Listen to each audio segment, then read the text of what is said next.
السلام علیکم ورحمۃ اللہ وبرکاتہ، نحمده ونصلی علی رسولہ الکریم، اما بعد فاعوذ باللہ من الشیطان الرجیم، بسم اللہ الرحمن الرحیم، رب اشرح لی صدری ویسر لی امری واحلل عقدۃ من لسانی یفقہوا قولی، الحمد للہ الولی الحمید الفعال لما یرید، احمدہ سبحانہ واشکرہ علی تتابع آلائہ واسألہ منہ المزید۔ تمام قسم کی تعریف اللہ کے لیے ہے جو مددگار اور تعریف کیا ہوا ہے، جو کر گزرنے والا ہے اس کام کو جس کا وہ ارادہ کرتا ہے۔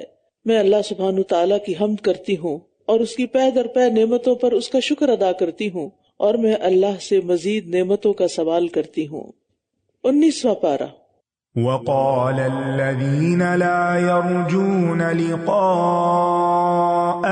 لولا أنزل علينا الملائكة أو نرى ربنا لقد استكبروا في أنفسهم وعتوا عتوا كبيرا۔ وقال الذين لا يرجون لقاءنا لولا أنزل علينا الملائكة أو نرى ربنا لقد استكبروا في أنفسهم وعتوا عتوا كبيرا۔ اور جو لوگ ہماری ملاقات کی توقع نہیں رکھتے وہ کہتے ہیں کہ ہم پر فرشتے کیوں نہیں اتارے جاتے یا ہم اپنے رب کو دیکھتے، در حقیقت انہوں نے اپنے دلوں میں تکبر کیا ہے اور بہت بڑی سرکشی اختیار کی ہے۔ یہاں کفار کے ایمان نہ لانے کے بہانے بیان کیے جا رہے ہیں کہ انسان کو رسول کیوں بنا کر بھیجا گیا، فرشتے کو بنا کر بھیجا جاتا، یا یہ کہ پیغمبر کے ساتھ فرشتے بھی نازل ہوتے جنہیں ہم اپنی آنکھوں سے دیکھتے اور اس بشر رسول کی تصدیق کرتے، یا یہ کہ رب آ کر ہمیں کہتا کہ محمد صلی اللہ علیہ وسلم میرا رسول ہے، اس پر ایمان لانا تمہارے لیے ضروری ہے۔ تو بندوں سے اصل مطالبہ کیا ہے، مطلوب کیا ہے کہ غائبانہ طور پر ایمان لائیں۔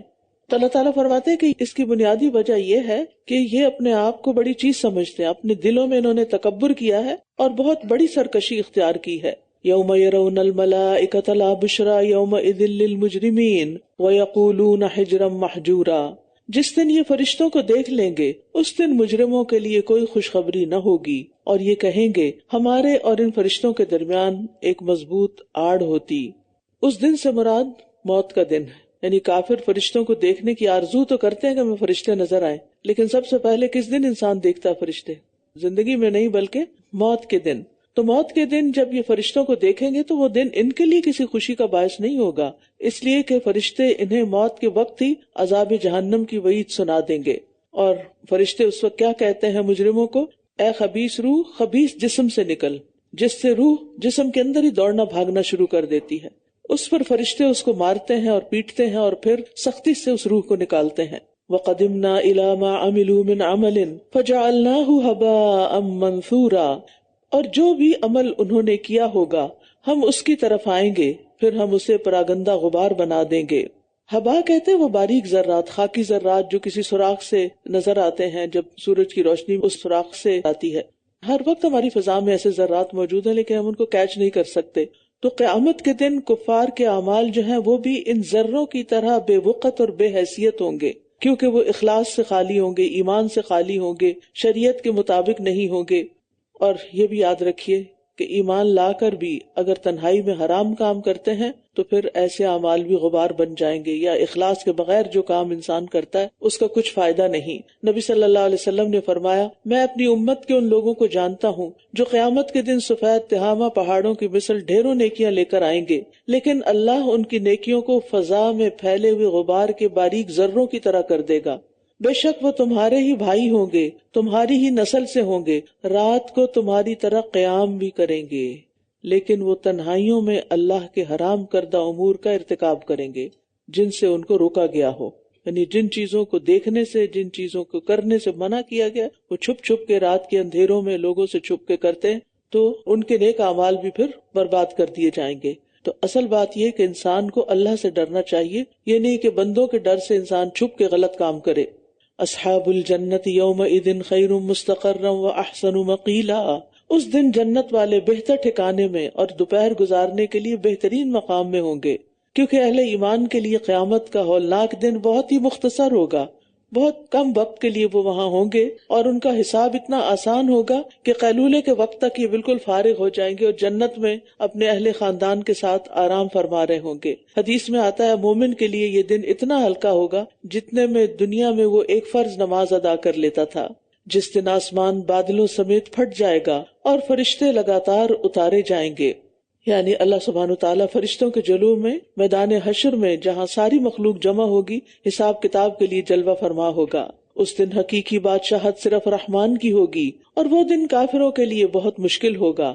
اور جس دن ظالم اپنے دونوں ہاتھوں پر کاٹے گا اور کہے گا اے کاش کہ میں نے رسول کے ساتھ راستہ اختیار کیا ہوتا، یعنی ہر کافر اپنے رسول پر ایمان نہ لانے کی وجہ سے حسرت کا شکار ہوگا۔ اور اسی طرح جب مومنوں کو جنت میں داخلہ ملے گا تو اس وقت بھی اس کی یہی تمنا ہوگی کہ میں کسی بھی درجے میں رسول کی رفاقت اختیار کر لیتا۔ یا ویلتا لیتنی لم اتخذ فلانا خلیلا، ہائے افسوس مجھ پر، کاش کہ میں نے فلاں کو دلی دوست نہ بنایا ہوتا۔ یعنی قیامت کے دن کفار اپنے دوستوں کو ملامت کریں گے کہ انہوں نے ہمیں گمراہ کیا، کاش میں کسی کو دوست نہ بناتا۔ اور خلیل کا ہوتا ہے دل کے اندر جس کا مقام ہو۔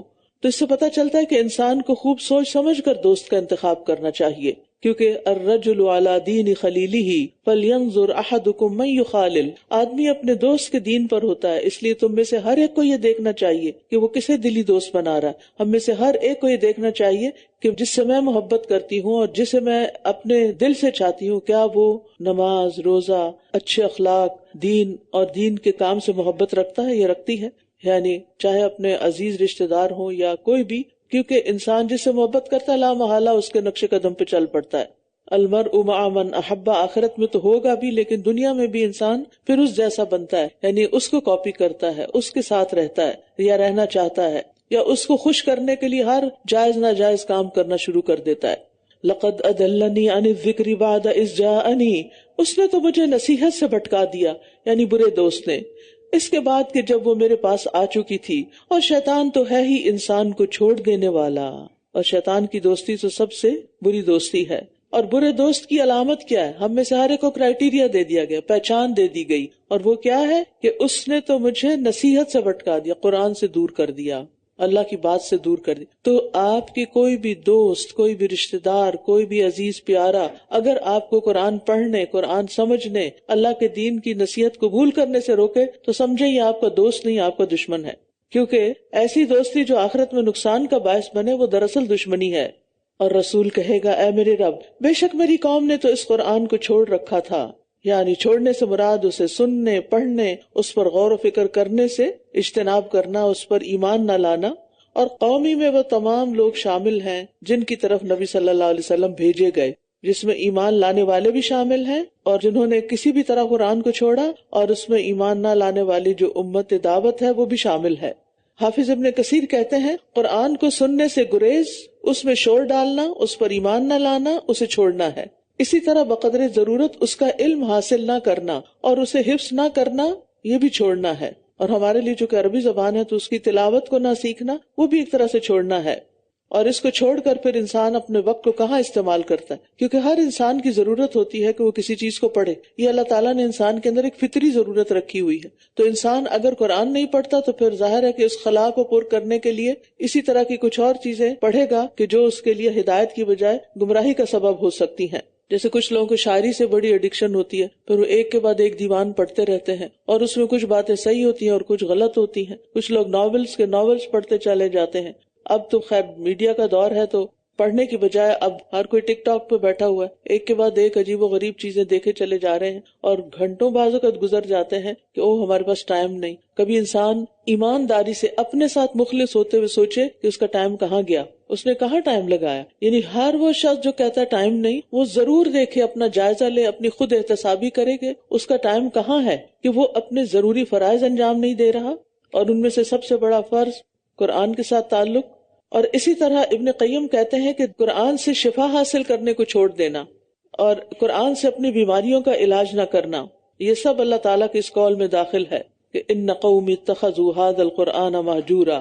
علامہ شنقیطی کہتے ہیں کہ ہر مسلمان جو اپنے رب کے سامنے کھڑا ہونے سے ڈرتا ہے، اسے چاہیے کہ اس آیت کریمہ میں غور و فکر کرے اور بار بار گہری نظر سے دیکھے تاکہ وہ اپنے نفس کے لیے اس عظیم پریشانی اور بڑی مصیبت سے نکلنے کا راستہ بنا لے جو اس روئے زمین کے تمام مسلمان ممالک کو شامل اور عام ہے، اور وہ ہے قرآن کریم کو ترک کرنا۔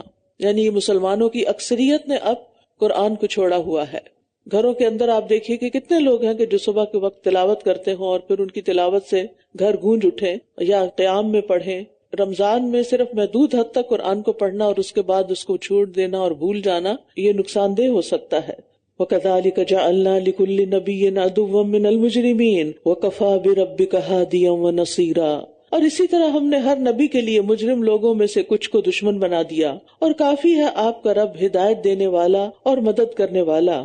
مجرم لوگ انبیاء کے دشمن ہوتے ہیں اور دوسرے وہ گمراہی کی طرف دعوت دیتے ہیں، لیکن جو ہدایت پانا چاہتا ہے وہ اپنے رب کو تھام لے، کیونکہ وَكَفَىٰ بِرَبِّكَ هَادِيًا وَنَصِيرًا۔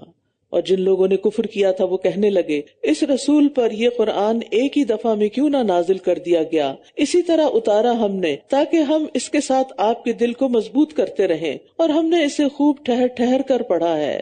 وَرَتَّلْنَاهُ تَرْتِيلًا۔ اور یہ آپ کے پاس جو بھی مثال لاتے ہیں ہم اس کے جواب میں آپ کے پاس حق اور بہترین تفسیر لے آتے ہیں۔ یعنی مشرکین جب بھی کوئی مثال یا اعتراض یا شبہ پیش کرتے ہیں تو قرآن کے ذریعے ہم اس کا جواب یا وضاحت پیش کر دیتے ہیں۔ اور یہ ہم سب کے ساتھ بھی ہوتا ہے نا، کہ ہمارے دل میں کوئی ڈاؤٹ آتا ہے، کوئی سوال آتا ہے، کوئی کنفیوژن آتی، تو قرآن میں اسی طرح کا جواب آ جاتا ہے۔ جو لوگ اپنے چہروں کے بل جہنم کی طرف اکٹھے کیے جائیں گے، یہی لوگ ٹھکانے کے اعتبار سے بدترین ہیں اور راستے کے اعتبار سے زیادہ بھٹکے ہوئے۔ وَلَقَدْ آتَيْنَا مُوسَى الْكِتَابَ وَجَعَلْنَا مَعَهُ أَخَاهُ هَارُونَ وَزِيرًا۔ اور یقیناً ہم نے موسیٰ کو کتاب دی اور اس کے ساتھ اس کے بھائی ہارون کو اس کا مددگار بنا دیا۔ پھر ہم نے کہا تم دونوں ان لوگوں کی طرف جاؤ جنہوں نے ہماری آیات کو جھٹلا دیا ہے، پھر ہم نے انہیں بری طرح ہلاک کر دیا۔ اور قوم نوح نے بھی جب رسولوں کو جھٹلایا تو ہم نے انہیں غرق کر دیا، اور ہم نے انہیں لوگوں کے لیے ایک نشانی بنا دیا، اور ہم نے ظالموں کے لیے دردناک عذاب تیار کر رکھا ہے۔ وَعَادًا وَثَمُودَ وَأَصْحَابَ الرَّسِّ وَقُرُونًا بَيْنَ ذَلِكَ كَثِيرًا۔ اور عاد اور سمود کو اور کنویں والے اور ان کے درمیان اور بہت سی قوموں کو یعنی ہم نے ہلاک کر دیا۔ وَكُلًّا ضَرَبْنَا لَهُ الْأَمْثَالَ وَكُلًّا تَبَّرْنَا تَتْبِيرًا۔ اور ہر ایک کے لیے ہم نے مثالیں بیان کی اور ہر ایک کو ہم نے پوری طرح ہلاک کر دیا۔ اور یقیناً یہ لوگ اس بستی پر سے بھی گزرتے ہیں جس پر بری بارش برسائی گئی تھی، کیا بھلا یہ اسے دیکھتے نہیں رہے، بلکہ یہ مر کر دوبارہ جی اٹھنے کی امید ہی نہ رکھتے تھے۔ اور جب کبھی یہ آپ کو دیکھتے ہیں تو آپ کا مذاق بنا لیتے ہیں، کیا یہی وہ شخص ہے جسے اللہ نے رسول بنا کر بھیجا ہے؟ قریب تھا کہ وہ ہمیں ہمارے معبودوں سے ہی بھٹکا دیتا اگر ہم ان پر جمے نہ رہتے، اور ان قریب یہ جان لیں گے جب یہ عذاب دیکھ لیں گے کہ راستے کے اعتبار سے زیادہ بھٹکا ہوا کون ہے۔ أَرَأَيْتَ مَنِ اتَّخَذَ إِلَٰهَهُ هَوَاهُ أَفَأَنتَ تَكُونُ عَلَيْهِ وَكِيلًا۔ کیا آپ نے اسے دیکھا جس نے اپنی خواہش نفس کو اپنا معبود بنا رکھا ہے؟ کیا بھلا آپ اس کے ذمہ دار ہو سکتے ہیں؟ ابن عباس کہتے ہیں زمانے جاہلیت میں آدمی ایک عرصے تک سفید پتھر کی عبادت کرتا رہتا، جب اس سے اچھا پتھر اسے کوئی نظر آتا تو پہلے پتھر کو چھوڑ کر دوسرے پتھر کی پوجا شروع کر دیتا۔ تو اصل میں تو پتھر کی پوجا نہیں تھی، خواہش نفس کی پوجا تھی کہ ایک چیز سے دل بھرا تو اسے چھوڑ کے کسی اور چیز کی طرف چل پڑا۔ تو ایسا شخص اس چیز سے بھی محبت نہیں کرتا، حقیقی معنوں میں وہ دراصل اپنے نفس کی خواہش پوری کر رہا ہوتا ہے۔ آج کل آپ دیکھیں کہ لوگوں کے اندر کیسے کیسے فتنے جاگ اٹھے ہیں۔ بعض اوقات لوگ ایسی باتیں آ کر بتاتے ہیں کہ ایک لڑکی کو پسند کیا، جب اس سے دل بھر گیا تو اس کو چھوڑ دیا، کہا نہیں اب اس سے شادی نہیں کرنی، اب کسی اور لڑکی کو پسند کریں گے، پھر اس سے دل بھر جائے گا۔ تو یہ تو پھر پسند نہ ہوئی، یہ تو پھر محبت نہ ہوئی، یہ تو خیر خواہی نہ ہوئی۔ ہمارے دین میں کیا ہے کہ باقاعدہ نکاح میں لایا جائے اور نکاح میں لانے کے بعد پھر اس سے بسایا جائے اور اس کے پورے حقوق ادا کیے جائیں، اس کو عزت دی جائے، اس کو پروٹیکشن دی جائے، اس خاتون کا ایک فیوچر ہو۔ تو جب انسان اللہ سے نہیں ڈرتا اور اللہ کو اپنا معبود نہیں بناتا بلکہ اپنے خواہش نفس کو اپنا معبود بنا لیتا ہے تو پھر معاشرے میں اس طرح کے کام ہوتے ہیں۔ اور جو لوگ اس طرح کے کام کر رہے ہوں، یعنی کسی بھی معاملے میں، یعنی صرف شادی کے معاملے میں نہیں، دیگر معاملات میں بھی سنجیدہ نہ ہوں ان کے تعلق، ان کے کام، ان کے مقاصد، تو پھر ایسے لوگوں کو اللہ سے ڈرنا چاہیے۔ اور جن لوگوں پر ان کی خواہشات غالب آ جاتی ہیں، بری خواہشات غالب آ جاتی ہیں، ان کو کوئی پھر ہدایت کے رستے پہ نہیں لگا سکتا۔ اللہ تعالیٰ فرماتے ہیں أَفَأَنْتَ تَكُونُ عَلَيْهِ وَكِيلًا، بھلا آپ اس کے ذمہ دار ہو سکتے ہیں، آپ اس کو ہدایت دے سکتے ہیں؟ کیونکہ ایسے لوگ پھر بات سنتے بھی نہیں، سمجھتے بھی نہیں۔ یا آپ یہ سمجھتے ہیں کہ ان کے اکثر واقعی سنتے یا سمجھتے ہیں؟ یہ تو بالکل چوپایوں کی طرح ہیں، بلکہ راستے کے اعتبار سے ان سے بھی زیادہ بھٹکے ہوئے ہیں۔ یعنی چوپایوں کو بھی پتا ہوتا ہے کہ انہوں نے کدھر کو جانا ہے اور ان کو کیا کرنا اور کیا نہیں کرنا، لیکن یہ شرک کا ارتکاب کرتے ہوئے در در پر اپنا ماتھا ٹیک دیتے ہیں اور اللہ سے ان کا کوئی تعلق نہیں ہوتا۔ الم تر الی ربک کیف مد الظل، کیا آپ نے دیکھا نہیں اپنے رب کی قدرت کی طرف، کس طرح اس نے سائے کو پھیلا دیا، اور اگر وہ چاہتا تو اسے ٹھہرا ہوا بنا دیتا، اسٹل ایک جگہ، اور سر پہ سورج کھڑا ہوتا، پھر ہم نے سورج کو اس پر دلیل بنا دیا۔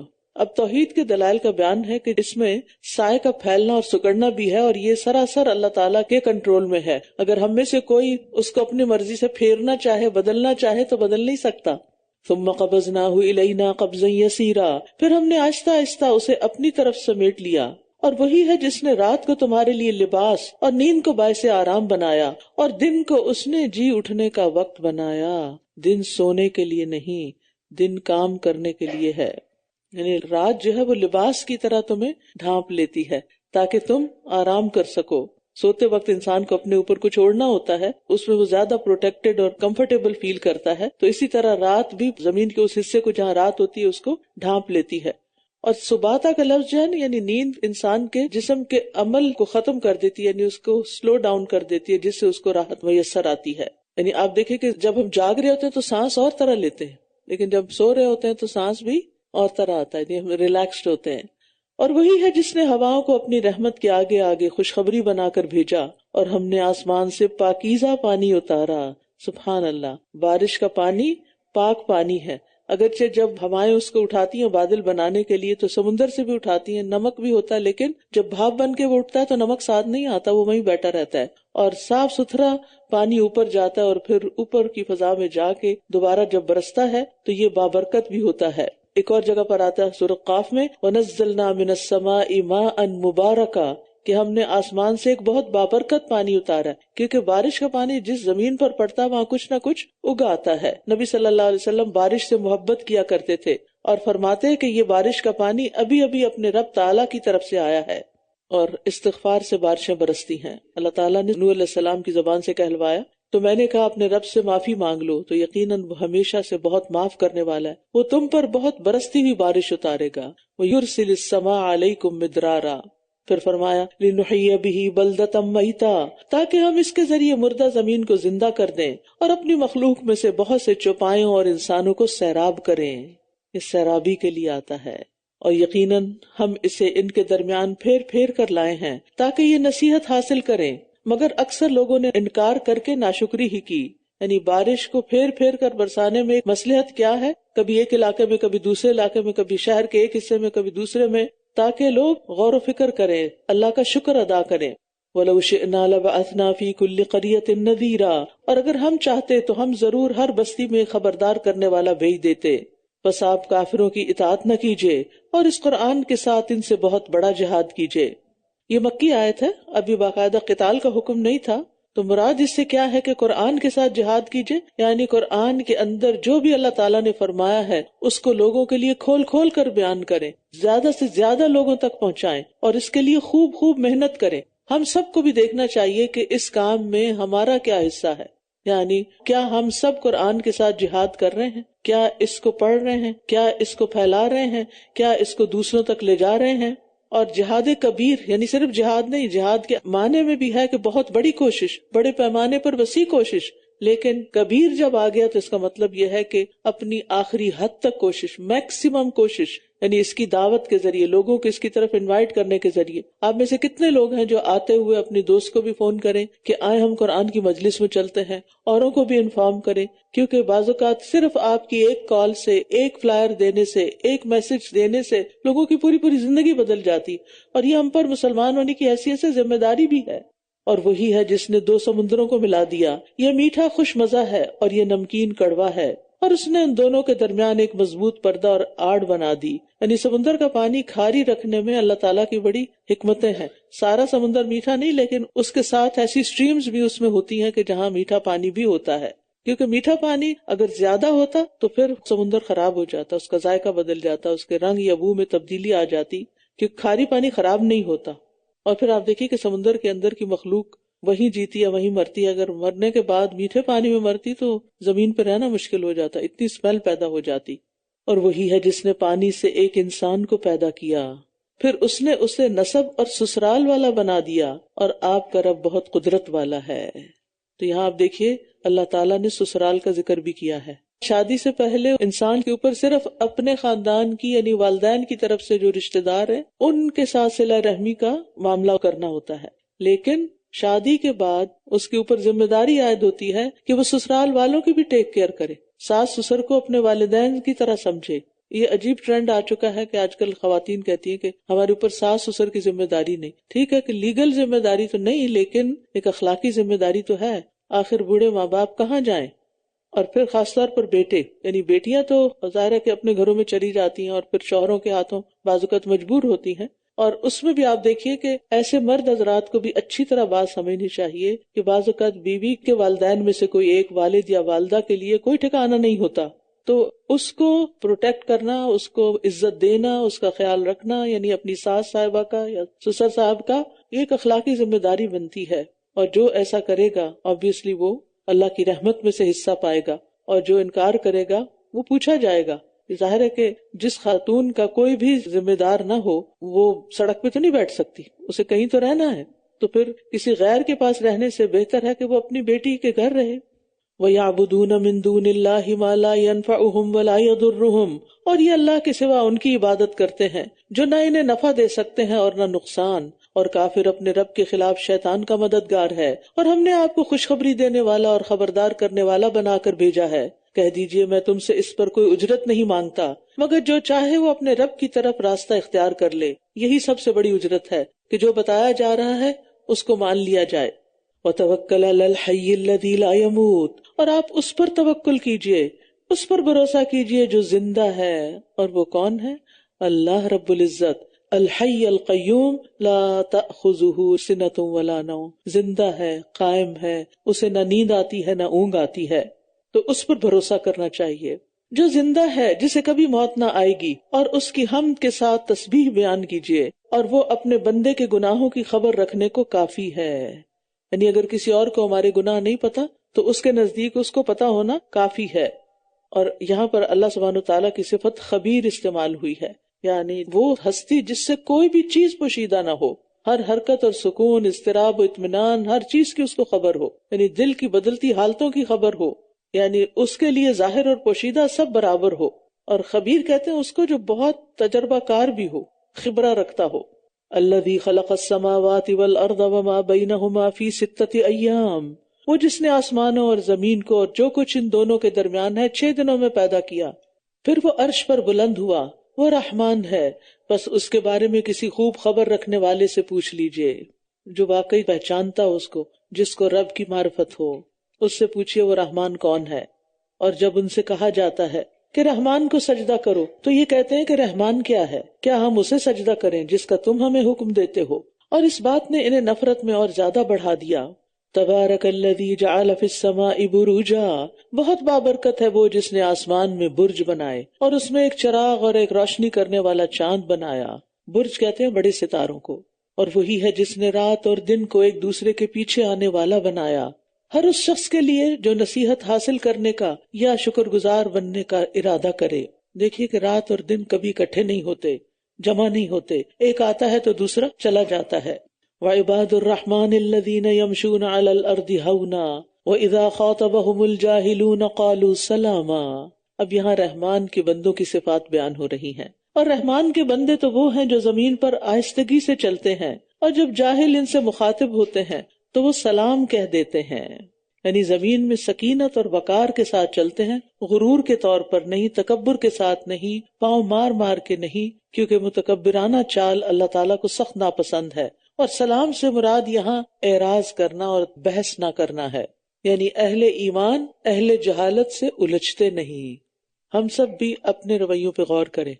اگر کوئی شخص مس انڈرسٹینڈنگ کی وجہ سے ہم پر کوئی الزام لگا رہا ہو یا ہمیں کوئی ایسی بات کہہ رہا ہو جو بالکل ناحق ہو، تو ہمارا رویہ کیا ہوتا ہے کہ ہم فوراً کاؤنٹر کر کے اس کے ساتھ الجھ پڑتے ہیں، بحث شروع کر دیتے ہیں، اس کو سمجھانے کی کوشش کرتے ہیں، یا تھوڑی دیر خاموشی اختیار کر لیتے ہیں تاکہ ایک دفعہ وہ پوری بات کر لے، کیونکہ ہم اس کو وہیں سے کاٹتے ہیں، بس بس بس. لہٰذا نہ وہ سمجھتا ہے اور نہ ہم سمجھتے ہیں، معاملہ خراب ہو جاتا ہے. تو رحمان کے بندوں کے اندر ایک پیشنس ہوتا ہے، سننے کے لیے بھی ایک پیشنس چاہیے ہوتا ہے نا. اور بدسلوکی کے مقابلے میں مسکرا کر جواب دینا. ہمارے ساتھ جب کوئی بدسلوکی کرتا ہے تو ہم کیا کرتے ہیں؟ ایک بدو نے نبی صلی اللہ علیہ وسلم سے کچھ مانگا اور ان کپڑا اتنا زور کا آپ کا کھینچا کہ آپ کو نشان پڑ گیا. کہنے لگا محمد جو اللہ کا مال آپ کے پاس ہے مجھے اس میں سے دیے جانے کا حکم دیجئے. اب ہونا کیا چاہیے تھا؟ آپ کو غصہ آتا، آپ آنکھیں دکھاتے اور آپ اس کو پیچھے کرتے اور چل پڑتے. اگر ہم میں سے کوئی ہوتا تو ایسا ہی کرتا نا. لیکن آپ صلی اللہ علیہ وسلم اس کی طرف متوجہ ہوئے، اٹینشن دی، اس کو مسکرائے اور پھر آپ نے اس کو کچھ دینے کا حکم دیا. وَإِذَا خَاطَبَهُمُ الْجَاهِلُونَ قَالُوا سَلَامًا، یعنی جاہلوں کو بھی ان سے سلامتی ملتی ہے، اکھڑ لوگوں کو، بد لحاظ لوگوں کو، بد مزاج لوگوں کو. وَالَّذِينَ يَبِيتُونَ لِرَبِّهِمْ سُجَّدًا وَقِيَامًا، اور وہ جو اپنے رب کے لیے سجدے اور قیام کرتے ہوئے راتیں گزارتے ہیں. رسول اللہ صلی اللہ علیہ وسلم نے فرمایا فرض نماز کے بعد سب سے زیادہ فضیلت والی نماز رات کی نماز ہے. والذین یقولون ربنا اصرف عنا عذاب جہنم ان عذابها کان غراما، اور وہ جو کہتے ہیں اے ہمارے رب ہم سے جہنم کا عذاب پھیر دے، ہٹا دے، بے شک اس کا عذاب چمٹ جانے والا ہے، جان کا لاگو ہے. یعنی عباد الرحمان اچھے اخلاق کے باوجود، عبادات کرنے کے باوجود اللہ کے عذاب سے پناہ مانگتے ہیں. انہا ساءت مستقرا و مقاما، بے شک وہ بہت برا ٹھکانہ اور بری قیام گاہ ہے. اور وہ لوگ کہ جب وہ خرچ کرتے ہیں تو نہ وہ اسراف کرتے ہیں اور نہ ہی بخل کرتے ہیں، بلکہ ان کا خرچ ان دو کے درمیان اعتدال پر مبنی ہوتا ہے. یاد رکھیے اللہ کی نافرمانی میں خرچ کرنا اسراف ہے، اور اللہ کی اطاعت میں خرچ نہ کرنا بخیلی ہے. اور اللہ کے احکام اور اللہ تعالیٰ کی اطاعت کے مطابق خرچ کرنا قواما، درمیانی راہ ہے. اس میں آپ دیکھیے کہ انسان چاہے صدقہ خیرات بھی کرے تو اس میں بھی اعتدال چاہیے ہوتا ہے کہ انسان اپنی ضرورت کی چیز جو ہے اس کے لیے پھر دوسروں کا محتاج نہ ہو. اور وہ جو اللہ کے ساتھ کسی اور کو معبود نہیں پکارتے، اور نہ وہ اس جان کو ناحق قتل کرتے ہیں جسے اللہ نے حرام قرار دیا ہو، اور نہ وہ زنا کا ارتکاب کرتے ہیں، اور جو کوئی ایسا کرے گا وہ گناہ کی سزا کو پائے گا. جان چاہے ماں کے پیٹ میں ہو جب جان پڑ جائے یا باہر ہو. زندہ بچے کو مارنا، کیونکہ کچھ لوگ آج بھی بچہ پیدا کر کے، خاص طور پر جو ناجائز بچے ہوتے ہیں ان کو پیدا کر کے کوڑے کے ڈھیر پہ چھوڑ آتے ہیں، یہ کہیں آئسولیٹڈ جگہ پر کہ کوئی اٹھا لے تو اٹھا لے، نہیں تو مر جائے ہماری بلا سے. تو کسی بھی جان کو انٹینشنلی اس طرح چھوڑ دینا کہ وہ مر جائے، یا پھر یہ کہ 4 ماہ کے بعد جب روح پیدا ہو جاتی ہے ماں کے پیٹ میں تو اس وقت بچے کو ابارٹ کرانا، یہ جان لینے کے مترادف ہے. تو اب آپ دیکھ لیجئے کہ جو ایسا کرے گا وہ گناہ کی سزا کو پائے گا. اور اس میں آپ کو معلوم ہے کہ اگر ڈاکٹر کرتا ہے کوئی تو وہ بھی ذمہ دار ہے، باپ مجبور کرتا ہے ماں کو، وہ باپ بھی ذمہ دار ہے.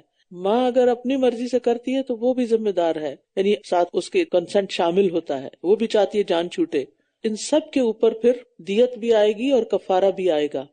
قیامت کے دن اس کے لیے دگنا عذاب کیا جائے گا اور وہ ہمیشہ اس میں ذلیل و خوار رو کر رہے گا. الا من تاب وآمن وعمل عملا صالحا، مگر جس نے توبہ کر لی اور ایمان لے آیا اور نیک عمل کیے تو یہی لوگ ہیں جن کی برائیوں کو اللہ بھلائیوں سے بدل دے گا. شرط یہ ہے کہ توبہ کر لیں، اور اللہ بہت بخشنے والا نہایت رحم کرنے والا ہے. تو اس سے پتہ چلتا ہے کہ توبہ کرنا ہر گناہ سے معافی کا ذریعہ ہے، خواہ گناہ کتنا ہی بڑا کیوں نہ ہو. سورۃ النساء میں جو مومن کے قتل کی سزا ہمیشہ کی جہنم بتائی گئی ہے تو وہ اس صورت میں جب قاتل توبہ نہ کرے اور توبہ کے بغیر ہی فوت ہو جائے.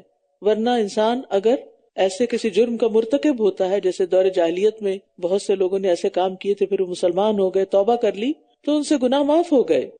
وَمَن تَابَ وَعَمِلَ صَالِحًا فَإِنَّهُ يَتُوبُ إِلَى اللَّهِ مَتَابًا، اور جو کوئی توبہ کرے اور نیک عمل کرے تو یقیناً وہ اللہ کی طرف پلٹ آتا ہے جیسے پلٹنے کا حق ہے. اور توبہ شرط کیوں رکھی گئی؟ تاکہ انسان آئندہ ایسے کام نہ کرے. اور وہ لوگ جو جھوٹ کے گواہ نہیں بنتے، اور جب وہ بےہودہ کام کے پاس سے گزرتے ہیں تو شرافت سے گزر جاتے ہیں.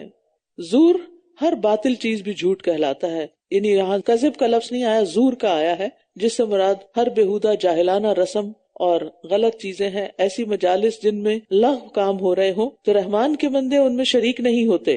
اس میں کسی سے فتوے لینے کی ضرورت نہیں کہ اگر کسی مہندی میں ڈانس ہو رہا ہے یا گانے گائے جا رہے ہیں، بہت لاؤڈ میوزک ہے تو ہم وہاں جائیں کہ نہ جائیں. آپ کسی اور سے کیوں پوچھتے ہیں؟ اپنے دل سے پوچھیں کہ کیا یہ اللہ کی اطاعت کے کام ہے؟ کیا رسول اللہ صلی اللہ علیہ وسلم بھی شادیوں کے موقع پر ایسے فنکشن میں شریک ہوتے تھے؟ آخر ہمیں کس چیز کی مجبوری؟ ہم بہت اچھی طرح معذرت کر سکتے ہیں، بہت پیار سے، اچھے انداز میں، کہ میں ایسی مجالس میں شریک نہیں ہوتی، اور اگر آپ کو جانے کے بعد پتہ چلا ہے تو وہاں سے اٹھائیے، اور اگر وہ پوچھیں کہ کیوں تو ان کو صاف بتا دیجئے، بہت پیار سے، یعنی ایسی باتیں بدتمیزی اور روڈ طریقے سے نہیں کی جاتی، اچھے سے بتا دیجئے کہ میں ایسی مجالس میں شریک نہیں ہوتی، کیونکہ عباد الرحمن بننے کی کچھ شرائط ہیں۔ یہ عباد الرحمن کی شرائط میں سے ایک شرط ہے کہ وہ بےہودہ مجالس میں حاضر نہیں ہوتے، اور ایسی جگہ جہاں لغو کام ہو رہے ہوں یا باطل کام ہو رہے ہوں تو ان میں وہ شریک نہیں ہوتے۔ اور وہ لوگ کہ جب وہ اپنے رب کی آیات کے ساتھ نصیحت کیے جاتے ہیں تو وہ بہرے اور اندھے بن کر ان پر نہیں گر پڑتے، یعنی آیات غور سے سنتے ہیں اور اثر قبول کرتے ہیں۔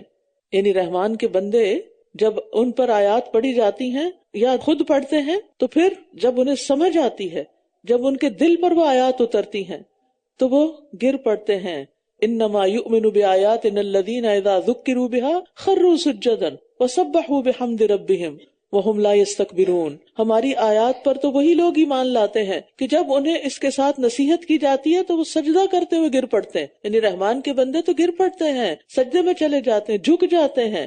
ایک اور جگہ پر آتا ہے اذا تتلی علیہم آیات الرحمن خروا سجدا وبکیا، جب ان پر رحمان کی آیات پڑھی جاتی تھی تو وہ سجدہ کرتے ہوئے اور روتے ہوئے گر جاتے تھے۔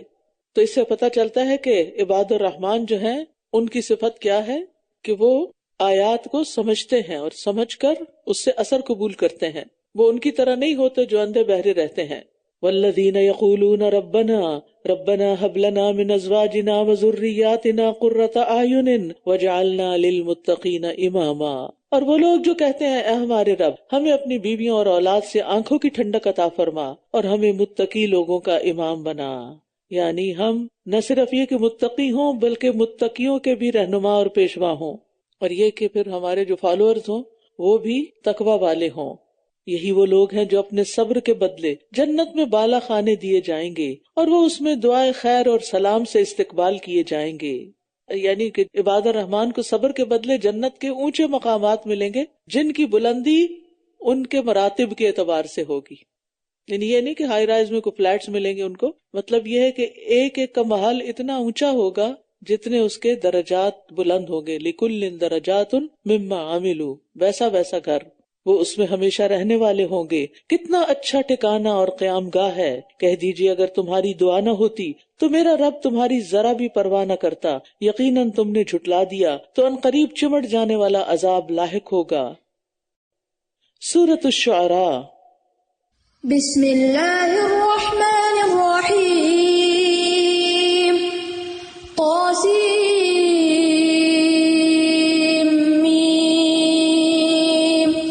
تلك آیات الکتاب المبین۔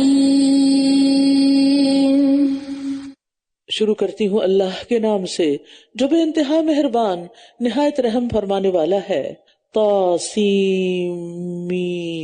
یہ روشن کتاب کی آیات ہیں، شاید آپ اپنی جان کو ہلاک کر دیں گے کہ یہ لوگ ایمان نہیں لاتے۔ آپ صلی اللہ علیہ وسلم کو تسلی دی جا رہی ہے کہ ان بدبختوں کے ایمان نہ لانے پر آپ رنجیدہ نہ ہوں، آپ نے اپنا کام کر دیا ہے، اب اگر یہ نہیں مانتے تو آپ غم نہ کریں۔ اگر ہم چاہیں تو ان پر آسمان سے کوئی ایسی نشانی اتار دیں کہ اس کے آگے ان کی گردنیں جھکی رہ جائیں، یعنی ایسے معجزے ان کو دکھائیں، لیکن اللہ تعالیٰ کیوں نہیں اتارتا؟ کیونکہ پھر امتحان کی مدت ختم ہو جائے گی اور ان کے پاس رحمان کی طرف سے جو بھی نئی نصیحت آتی ہے یہ اس سے منہ موڑ لیتے ہیں۔ یعنی جن کا غم آپ کرتے ہیں ان کی حالت یہ ہے کہ نصیحت قبول ہی نہیں کرتے۔ اور محدث کا مطلب ہے کہ وہ نصیحت جو نئی سے نئی آتی ہے، بار بار آتی ہے، اگر صرف ایک دفعہ آتی تو پھر کیا حال ہوتا؟ ان کو ریمائنڈرز میں ملتے ہیں پھر بھی یہ بات کو سمجھتے نہیں، قبول نہیں کرتے، بس انہوں نے جھٹلا دیا تو ان قریب ان کے پاس اس چیز کی خبریں آ جائیں گی جس کا وہ مذاق اڑاتے رہے ہیں۔ کیا انہوں نے زمین کی طرف نہیں دیکھا کہ ہم نے اس میں ہر قسم کی کتنی ہی عمدہ نباتات اگائی ہیں؟ بے شک اس میں ایک نشانی ہے اور ان کے اکثر ایمان لانے والے نہیں۔ یعنی آسمان و زمین کے وجود میں توحید کی نشانیاں ہیں لیکن اکثر مانتے نہیں۔ وَإِنَّ رَبَّكَ لَهُوَ الْعَزِيزُ الرَّحِيمُ، اور بے شک آپ کا رب یقیناً وہ بہت زبردست نہایت رحم کرنے والا ہے۔ یعنی وہی ہے جو سب پر غالب ہے، اس کے سوا اور کوئی غالب نہیں، اور وہ زبردست قوت والا ہے جو چاہے کر سکتا ہے. ان کی نافرمانیوں پر انہیں آنکھ جھپکنے کی دیر میں پکڑ سکتا ہے، لیکن چونکہ وہ رحیم بھی ہے تو توبہ کرنے پر عمر بھر کی نافرمانیوں کو بھی معاف کر دیتا ہے. اس لیے انہیں سنبھلنے کے مواقع دیے جا رہا ہے اور ان کی سرکشی پر انہیں پکڑتا نہیں. وَإِذْ نَادَى رَبُّكَ مُوسَىٰ أَنِ ائْتِ الْقَوْمَ الظَّالِمِينَ، اور جب آپ کے رب نے موسیٰ کو پکارا کہ ان ظالم لوگوں کے پاس جاؤ. کائنات کی نشانیاں دکھانے کے بعد اب غور و فکر کرنے کے لیے آیات ایسی نازل کی جا رہی ہیں، تاریخی واقعات سنائے جائیں گے کہ جس سے انسان سبق حاصل کر سکے. اور اس سلسلے میں 7 اقوام کا ذکر ہے جنہوں نے سرکشی کی تو اللہ تعالیٰ کا عذاب ان پر آیا اور صفحہ ہستی سے ان کا نام و نشان مٹا دیا گیا. اور آغاز ہو رہا ہے موسیٰ علیہ السلام کے ذکر سے. کیوں؟ اس کی وجہ یہ ہے کہ موسیٰ علیہ السلام کو رسالت کے آغاز میں جن حالات سے واسطہ پڑا تھا وہ ان حالات سے بھی زیادہ سخت تھے جو رسول اللہ صلی اللہ علیہ وسلم کو پیش آئے. مثلا رسول اللہ صلی اللہ علیہ وسلم اس خاندان کے فرد تھے جو کعبہ کی تولیت کے لیے دنیا بھر میں بہت قابل احترام تھا، جبکہ موسیٰ علیہ السلام اس قوم کے فرد تھے جو غلام تھی. موسیٰ علیہ السلام کو فرعون کی طرح مبعوث کیا گیا جس کے ہاں آپ نے پرورش پائی، پھر نادانستہ طور پر ان کی آل میں سے ایک آدمی کو مار ڈالا اور پھر قتل کی سزا کے ڈر سے وہاں سے آپ چلے گئے. تو گویا آپ فرعون کے ممنون احسان بھی تھے اور پھر اس کے مفرور مجرم بھی تھے. تو یہ ان کے لیے ایک بڑے رسک کی بات تھی کہ جب ان کے پاس واپس آ کے انہیں اللہ کا پیغام پہنچا رہے ہیں. اور پھر یہ کہ فرعون ایک بڑا ہی ظالم بادشاہ تھا، جابر تھا، اپنی خدائی کا دعویٰ کرتا تھا اور حکمران بھی تھا، جبکہ رسول اللہ صلی اللہ علیہ وسلم جن لوگوں کی طرف مبعوث ہوئے وہ اپنی قوم ہی کے لوگ تھے ان کے، اور پھر آپ معاشرتی اعتبار سے ان سے درجے میں کم نہیں تھے. تو نبی صلی اللہ علیہ وسلم کو تسلی دی جا رہی ہے کہ آپ سے پہلے کے انبیاء کو آپ سے زیادہ سنگین حالات کا سامنا کرنا پڑا. اور یہ ندا کب دی اللہ تعالیٰ نے موسیٰ علیہ السلام کو؟ جب حضرت موسیٰ مدین سے اپنی اہلیہ کے ساتھ واپس آ رہے تھے مصر کی طرف، اور انہیں حرارت حاصل کرنے کے لیے آگ کی ضرورت محسوس ہوئی تو آگ کی تلاش میں کوہ طور پہنچ گئے، جہاں انہیں اللہ تعالیٰ نے پکارا. سبحان اللہ، کیا آواز ہوگی اور کیا الفاظ ہوں گے اور کیا کیفیت ہوگی. انسان اس ڈارک نائٹ میں اس جگہ پر اپنے آپ کو رکھ کے دیکھے، یعنی انسان کے رونگٹے کھڑے ہو جاتے ہیں. قرآن کو صرف انفارمیشن کے لیے نہیں پڑھا کریں، اپنے آپ کو ان سچویشن میں رکھ کے بھی دیکھا، محسوس کیا کریں. تو پکار کر کیا کہا؟ قوم فرعون الا یتقون، قوم فرعون کے پاس جاؤ، کیا وہ ڈرتے نہیں؟ اس نے کہا اے میرے رب، میں ڈرتا ہوں کہ وہ مجھے جھٹلا دیں گے. اس سے پتہ چلتا ہے کہ انبیاء کو بھی طبعی خوف لاحق ہو سکتا ہے. وَيَضِيقُ صَدْرِي، اور میرا سینہ تنگ ہوتا ہے. جی، انبیاء کا بھی سینہ تنگ ہوتا تھا، نبی صلی اللہ علیہ وسلم کے بارے میں بھی گزر چکا ہے. وَلَقَدْ نَعْلَمُ أَنَّكَ يَضِيقُ صَدْرُكَ بِمَا يَقُولُونَ، ہمیں اچھی طرح پتا ہے کہ لوگ جو باتیں آپ پہ بناتے ہیں ان کی وجہ سے آپ کا دل گھٹتا ہے، سینہ تنگ ہوتا ہے. یہ بالکل ایک فطری سی بات ہے. اگر لوگوں کی باتوں پر یا کسی بھی چیز پر ہمارا سینہ بھی تنگ ہو یا دل گھٹے تو یہ نہیں سوچنا چاہیے کہ ہمارے ایمان کا لیول لو ہو گیا ہے اس لیے ہو رہا ہے. ہم انسان ہیں، ہمارے اوپر کیفیات آتی ہیں، لیکن فوراً کچھ ایسا کام کرنا چاہیے کہ انسان واپس ایمان کی طرف لوٹے. اور اس میں سب سے مفید ترین چیز جو میں نے پائی ہے وہ قرآن کا پڑھنا، اور اس میں سے خاص طور پر سورۃ کہف کا پڑھنا. وہ پہلا ہی بچوں کا جو قصہ آ جاتا ہے ایمان والوں کا، وہ آپ کا ایمان کا لیول جو لو، بلڈ پریشر لو ہوا ہے وہ آپ بہت ہائی کر دے گا، تو آپ قوت محسوس کرنے لگیں گے. اور ویسے بھی حدیث میں بھی آتا ہے نا کہ سورۃ کہف جو ہے اس کے پڑھنے سے کیا نازل ہوتی ہے؟ سکینت. یس، کبھی آپ کو سکینت کی کمی محسوس ہو تو سورۃ کہف کی تلاوت شروع کر دیجئے. اگر تلاوت کی بھی ہمت نہیں ہو رہی تو سننا شروع کر دیجئے. اور میرا سینہ تنگ ہوتا ہے اور میری زبان نہیں چلتی، نہیں بولا نہیں جاتا. کہا جاتا ہے کہ ان کی زبان میں لکنت تھی. بس ہارون کی طرف بھی وہی بھیج دیں، اور ان کا مجھ پر ایک گناہ بھی ہے تو میں ڈرتا ہوں کہ وہ مجھے قتل کر دیں گے. جو ایک قبطی ان کے ہاتھوں قتل ہو گیا تھا جس کا انہوں نے ارادہ نہیں کیا تھا، یہ بائی مسٹیک ہو گیا تھا، بائی چانس ہو گیا تھا. فرمایا ایسا ہرگز نہیں ہوگا. اللہ تعالیٰ نے کیسی تسلی دی، بالکل نہیں ڈرو، ایسا نہیں ہوگا. اس سے پتہ چلتا ہے کہ بہت دفعہ انسان کے اندر جو خوف پیدا ہو جاتا ہے اور ایسے خیالات پیدا ہو جاتے ہیں وہ انسان کی اپنی کمزوری کی وجہ سے ہوتے ہیں، لیکن انسان کو تسلی بھی تو اللہ کی طرف سے آتی.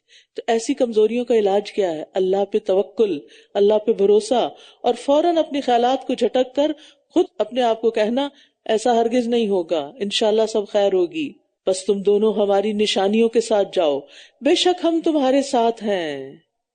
لا تحزن ان اللہ معنا لا تخافی ولا تحزنی انا رادوہ الیک، بے شک ہم تمہارے ساتھ ہیں اور خوب سننے والے ہیں۔ اللہ تعالیٰ موسیٰ علیہ السلام کو حوصلہ دے رہے ہیں، جاؤ تم، کچھ بھی نہیں ہوتا، اور اللہ سے سچی بات کس کی ہے اور یقینی بات کس کی ہے، بس تم دونوں فرعون کے پاس جاؤ، پھر کہو کہ بے شک ہم رب العالمین کے بھیجے ہوئے رسول ہیں۔ یعنی اپنی مرضی سے نہیں آ گئے، اللہ نے بھیجا ہے آپ کے پاس، یہ کہ تم بنی اسرائیل کو ہمارے ساتھ بھیج دو۔ 400 سال سے غلام بنایا ہوا تھا انہوں نے بنی اسرائیل کو، انہیں آزاد کر دو تاکہ یہ اپنے اصل وطن کی طرف چلے جائیں جس کا اللہ نے ان سے وعدہ کیا ہوا ہے۔ وہ بولا، کیا ہم نے تجھے اپنے ہاں بچہ سا نہیں پالا تھا اور تو اپنی عمر کے کئی سال ہمارے درمیان ٹھہرا رہا؟ یعنی دعوت پر غور کرنے کی بجائے، اصل میسج کو سمجھنے کی بجائے تانا زنی شروع کر دی کہ کیا تو وہی نہیں جو ہمارے ہاں ہماری گودوں میں پلا جبکہ ہم بنی اسرائیل کے بچوں کو قتل کر ڈالتے تھے؟ کہا جاتا ہے بعض روایات میں کہ 18 سال فرعون کے محل میں رہے، بعض کے نزدیک 30 سال، بعض کے نزدیک 40 سال، واللہ عالم، لیکن ان کی زندگی کا ایک بڑا حصہ وہی گزرا تھا۔ وَفَعَلْتَ فَعَلَتَكَ الَّتِي فَعَلْتَ وَأَنْتَ مِنَ الْكَافِرِينَ، اور تو نے اپنا وہ کام کیا جو بھی تو نے کیا اور تو ناشکروں میں سے ہے، یعنی پھر ہماری ہی کھا کر ہماری ہی قوم کے ایک آدمی کو قتل کر کے ہماری ناشکری بھی کی۔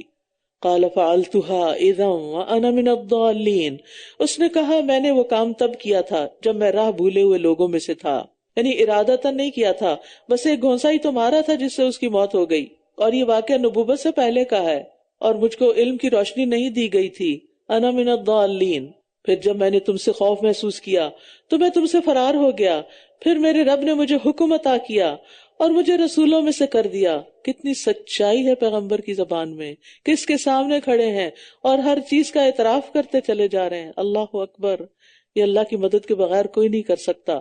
تو کہنے کا مطلب یہ کہ پہلے جو ہو چکا سو ہو چکا، اب تو میں اللہ کا رسول ہوں، اور یہی وہ احسان ہے جسے تم مجھ پر جتلا رہے ہو کہ تم نے بنی اسرائیل کو غلام بنا رکھا ہے، یعنی مجھے تو تم نے پالا لیکن میری ساری قوم تو تمہاری غلام ہی رہی۔ فرعون کہنے لگا یہ رب العالمین کیا ہے؟ یعنی فرعون جب موسیٰ علیہ السلام کو عاجز نہ کر سکا، چپ نہیں کرا سکا، تو جھگڑے پہ اتر آیا اور سوال جواب شروع کر دیے۔ اس نے کہا وہ جو رب ہے آسمانوں اور زمین کا اور جو کچھ ان دونوں کے درمیان ہے ان سب کا، اگر تم یقین کرنے والے ہو۔ اس نے اپنے ارد گرد کے لوگوں سے کہا کیا تم سنتے نہیں ہو؟ سن رہے ہو؟ دیکھو کیا کہہ رہی ہے۔ یعنی موسیٰ علیہ السلام کو کوئی جواب نہیں دے سکا تو اپنے درباریوں کو ابھارنے لگا، ان کو ساتھ ملانے لگا۔ قال ربکم ورب آبائکم الاولین، کہا وہ تمہارا اور تمہارے پہلے آباء و اجداد کا رب ہے۔ سبحان اللہ، موسیٰ علیہ السلام اپنے کام پہ اتنے فوکسڈ ہیں کہ وہ فرعون کی حرکتوں کا نوٹس ہی نہیں لیتے، اور جو کام انہیں کرنا ہے، جو موقع ان کے ہاتھ آیا اس کو اویل کر کے کرتے چلے جا رہے ہیں، اپنا کام کیے چلے جا رہے ہیں۔ ہم لوگ چھوٹی چھوٹی بات پہ ڈسٹریکٹ ہو جاتے ہیں، بات کچھ کر رہے ہوتے ہیں، کسی نے کچھ کہہ دیا، وہ اصل بات تو رہ گی بیچ میں اور پڑ گئے ادھر ادھر کی باتوں میں، اور بے شمار وقت ضائع کر دیتے ہیں، اور جو اصل مقصد ہوتا ہے وہ بھی کوئی نہیں پورا ہوتا۔ تو ہمیشہ بات کرتے ہوئے دیکھیے کہ میں یہاں کس مقصد کے لیے بیٹھی ہوں، کس مقصد کے لیے میں کسی سے بات کر رہی ہوں، اور کیا لوگ اس کے گرد آ رہے ہیں کہ نہیں آ رہے۔ یہ نہیں کہ کسی نے کوئی سجیشن دے دی تو اس کو کاؤنٹر کرنے لگے، نہیں یہ نہیں ہو سکتا اور اس کے 10 دلائل یہ ہیں اور وہ نہیں ہو سکتا، اور اصل بات بھول ہی گئے۔ تو لیڈرشپ کی یہ کوالٹی ہوتی ہے، اور پیغمبر علیہ السلام کے اندر یہ ضرور دیکھنا چاہیے، کیونکہ وہ سب لیڈرز تھے، کہ ان کی کیا کوالٹیز تھی اور انہوں نے دین کا کام کرتے ہوئے کن چیزوں کو مد نظر رکھا۔ تو یہاں پر آپ دیکھیے کہ موسیٰ علیہ السلام کہتے ہیں تمہارا بھی رب ہے، تمہارے پہلے آباء و اجداد کا رب بھی ہے۔ یعنی فرعون نے جب درباریوں کو بھڑکایا تو موسیٰ علیہ السلام نے بھی ان کو مخاطب کر لیا، ربکم، اے درباریوں تم سب کا رب، اور تمہارے باپ دادا، جب یہ فرعون صاحب نہیں ہوتے تھے تو تمہارے باپ دادا کو کس نے پیدا کیا؟ ان کا بھی رب اللہ ہی ہے، میں اس کا پیغمبر ہوں، اور جب یہ نہیں ہوں گے دنیا میں، فوت ہو جائیں گے تمہارے یہ لیڈر، تو پھر بھی تمہارا رب زندہ ہے ہمیشہ کے لیے، وہ ہے رب، وہ ہوتا ہے رب۔ کہا تمہارا یہ رسول جو تمہاری طرف بھیجا گیا ہے یقیناً مجنون ہے۔ اب سبحان اللہ، موسیٰ علیہ السلام کی دلیل کے آگے لاجواب ہو کر فرعون موسیٰ علیہ السلام پر پرسنل اٹیک کر رہا ہے، ذاتیات پہ اتر آیا ہے، یہ تو ایسی باتیں کر رہا ہے کہ ضرور پاگل ہے۔ کہا وہ مشرق و مغرب کا رب ہے. موسیٰ علیہ السلام نے کوئی جواب نہیں دیا، اپنی تقریر جاری رکھی. کہا وہ مشرق و مغرب کا رب ہے، کیونکہ اصل تو کام یہی تھا نا کہ لوگوں کو رب سے جوڑنا تھا، رب کی پہچان کرانی تھی، لہٰذا ان کی ساری گفتگو رب کے ارد گرد ہو رہی ہے. کہا وہ مشرق و مغرب کا رب ہے اور اس کا بھی جو ان دونوں کے درمیان ہے، اگر تم کچھ عقل رکھتے ہو. موسیٰ علیہ السلام اللہ تعالیٰ کی قدرتیں بتا رہے ہیں اور فرعون لوگوں کی توجہ ہٹا رہا ہے. کہا اگر تو نے میرے سوا کسی اور کو معبود بنایا تو میں تجھے ضرور قیدیوں میں شامل کر دوں گا. اور ظالم حکمرانوں کا یہی وتیرہ رہا ہے کہ اگر کوئی ان کی مرضی کے خلاف بات کر دے تو اس کو جیل بھیج دیتے ہیں. قال اولو جئتک بشیء مبین، کہا کیا اگرچہ میں تیرے پاس کوئی واضح دلیل لے آؤں. یہ بھی نہیں کہا اچھا نہ مجھے جیل نہ بھیجنا، میں تمہاری مرضی کی کوئی بات کرتا ہوں، نہیں. کہا اگر میں کوئی دلیل لے آؤں، کیونکہ ٹائم بہت تھوڑا تھا نا اور بڑا کروشل ٹائم تھا، لہٰذا اس میں وہی کرنا تھا جو کرنے کا تھا. جب فرعون نے موسیٰ علیہ السلام کو قید کی دھمکی دی تو موسیٰ علیہ السلام نے اب معجزات پیش کیے. کہا کہ میں اب تمہیں دکھاتا ہوں. قال فأت به ان كنت من الصادقین، فرعون نے کہا اگر تو سچوں میں سے ہے تو پھر اسے لے آ، دکھاؤ. تو اس نے اپنا عصا ڈال دیا تو یکا یک وہ ایک صریح اژدہا تھا. پتہ نہیں درباریوں کا حال کیا ہوا ہوگا اس کو دیکھ کے، کہتے ہیں بہت بڑا اژدہا تھا وہ. اور اس نے اپنا ہاتھ نکالا تو یکا یک وہ دیکھنے والوں کے لیے چمک رہا تھا جیسے ایک لیمپ کوئی نکال کے سامنے کر دے. اس نے اپنے آس پاس کے سرداروں سے کہا، اب فرعون کو تو جواب نہیں آ رہا تھا کہ اب یہ تو دو بڑی نشانی، اب کیا ہو. اژدہا ان کے بیچ میں ہے، پھر بھی سمجھ نہیں آ رہی. کہا بے شک یہ تو ایک ماہر جادوگر ہے، یہ چاہتا ہے کہ اپنے جادو کے زور سے تمہیں تمہاری زمین سے نکال دے. تو تم کیا حکم دیتے ہو، اب بتاؤ کیا کرنا ہے. خدا تو تم خود بنے ہوئے ہو تو لوگوں سے کیا پوچھتے ہو. انہوں نے کہا اسے اور اس کے بھائی کو مہلت دیں اور شہروں میں ہرکارے بھیج دیں، وہ ہر طرح کے ماہر جادوگر کو تیرے پاس لے آئیں گے. پھر ایک معلوم دن کے مقرر وقت پر تمام جادوگر جمع کر لیے گئے اور لوگوں سے کہا گیا کہ کیا تم سب بھی جمع ہونے والے ہو، شاید کہ ہم ان جادوگروں کی پیروی کریں اگر وہ غالب آ گئے. پھر جب جادوگر آ گئے تو فرعون سے کہنے لگے کیا ہمارے لیے کوئی صلہ ہوگا اگر ہم غالب آ گئے. پیغمبر کسی صلے کی توقع رکھے بغیر اپنا کام کرتے ہیں، لیکن جادوگر مفت میں نہیں کام کرتے. اس نے کہا ہاں بالکل، اور یقیناً تب تم مقرب لوگوں میں سے ہوگے. کچھ لوگ اللہ کا کام کر کے اللہ ہی کا قرب چاہتے ہیں اور کچھ دنیا کا کام کر کے دنیا والوں کا قرب چاہتے ہیں. موسیٰ نے ان سے کہا ڈالو جو کچھ تم ڈالنے والے ہو، کر لو جو کرنا ہے. تو انہوں نے اپنی رسیاں اور لاٹھیاں ڈال دیں اور کہنے لگے فرعون کی عزت کی قسم، بے شک ہم ہی غالب آنے والے ہیں. یعنی جادوگروں نے فرعون کی قسم کھائی کہ ہم ضرور جیتیں گے، کیونکہ مقصد کیا تھا، فرعون کو خوش کرنا اور موسیٰ کو مروب کرنا علیہ السلام. لیکن ہمارے دین نے ہمیں اللہ کے سوا تمام قسم کی قسمیں کھانے سے منع کر دیا ہے. اللہ کی جھوٹی قسم کھانا یہ بھی کبیرہ گناہ ہے، اور غیر اللہ کی سچی قسم کھانا اس سے بھی بڑا گناہ ہے، اس کو شرک کہا گیا ہے. فَأَلْقَى مُوسَىٰ عَصَاهُ فَإِذَا هِيَ تَلْقَفُ مَا يَأْفِكُونَ، پھر موسیٰ نے اپنا عصا ڈال دیا تو وہ یکا یک اسے نگل رہا تھا جو کچھ وہ گھڑ رہے تھے. تو جادوگر سجدے میں ڈال دیے گئے، کہنے لگے ہم رب العالمین پر ایمان لے آئے، موسیٰ اور ہارون کے رب پر. اس نے کہا تم اس پر ایمان لے آئے اس سے پہلے کہ میں تمہیں اجازت دیتا، یقیناً یہی تمہارا بڑا ہے جس نے تمہیں جادو سکھایا ہے. تو عنقریب تم جان لو گے، میں ضرور تمہارے ہاتھوں اور تمہارے پاؤں کو مخالف سمت سے کاٹ ڈالوں گا، اور میں ضرور تم سب کو سولی پر چڑھا دوں گا. پھر دھمکیاں، دلیل کوئی نہیں، دھمکیاں ہی دھمکیاں. انہوں نے کہا کوئی پرواہ نہیں، بے شک ہم تو اپنے رب کی طرف پلٹنے والے ہیں، پکے مومن ہو گئے. ایک نشانی دیکھ کر ہم امید رکھتے ہیں کہ ہمارا رب ہماری خطائیں بخش دے گا کہ ہم ہی سب سے پہلے ایمان لانے والے ہیں. اور ہم نے موسیٰ کی طرف وحی کی کہ تم راتوں رات میرے بندوں کو لے چلو، یقیناً تمہارا پیچھا کیا جانے والا ہے. پھر فرعون نے شہروں میں ہرکاروں کو بھیج دیا، بے شک یہ لوگ تو چھوٹی سی جماعت ہیں اور کوئی شک نہیں وہ ہمیں بہت غصہ دلانے والے ہیں. یعنی ہمیشہ سے ہم سے آزادی کا مطالبہ کرتے ہیں، بدامنی اور شور شرابہ پھیلاتے ہیں، اور اب ہمارے پوچھے بغیر ملک سے نکل گئے ہیں. اور بعض مفسرین نے غصہ دلانے کے اسباب میں زیورات لے جانے کا بھی لکھا تھا، کیونکہ بنی اسرائیل جاتے ہوئے قبطیوں کے فرعونیوں کے زیور بھی لے گئے تھے، جس کا جا کے وہ بچڑا بنایا، یعنی وہ ان کے اپنے نہیں تھے. اور یقیناً ہم سب محتاط رہنے والے ہیں. یعنی اگرچہ یہ چھوٹا سا گروہ ہے لیکن ہمیں بڑا محتاط رہنا ہے اور ایسے فتنوں کا خوب سد باب کرنا ہے، یہ کسی وقت بھی بڑا ہو سکتا ہے. تو ہم نے انہیں باغات اور چشموں سے نکال دیا اور خزانوں اور عمدہ ٹھکانوں سے. اس سے پتہ چلتا ہے کہ ان کا کیا لائف سٹائل تھا. باغات اور چشمے، خزانے اور عمدہ ٹھکانے. اسی طرح ہوا اور ہم نے بنی اسرائیل کو ان کا وارث بنا دیا. یعنی قوم فرعون تباہ ہو گئی اور بنی اسرائیل کو عروج ملا.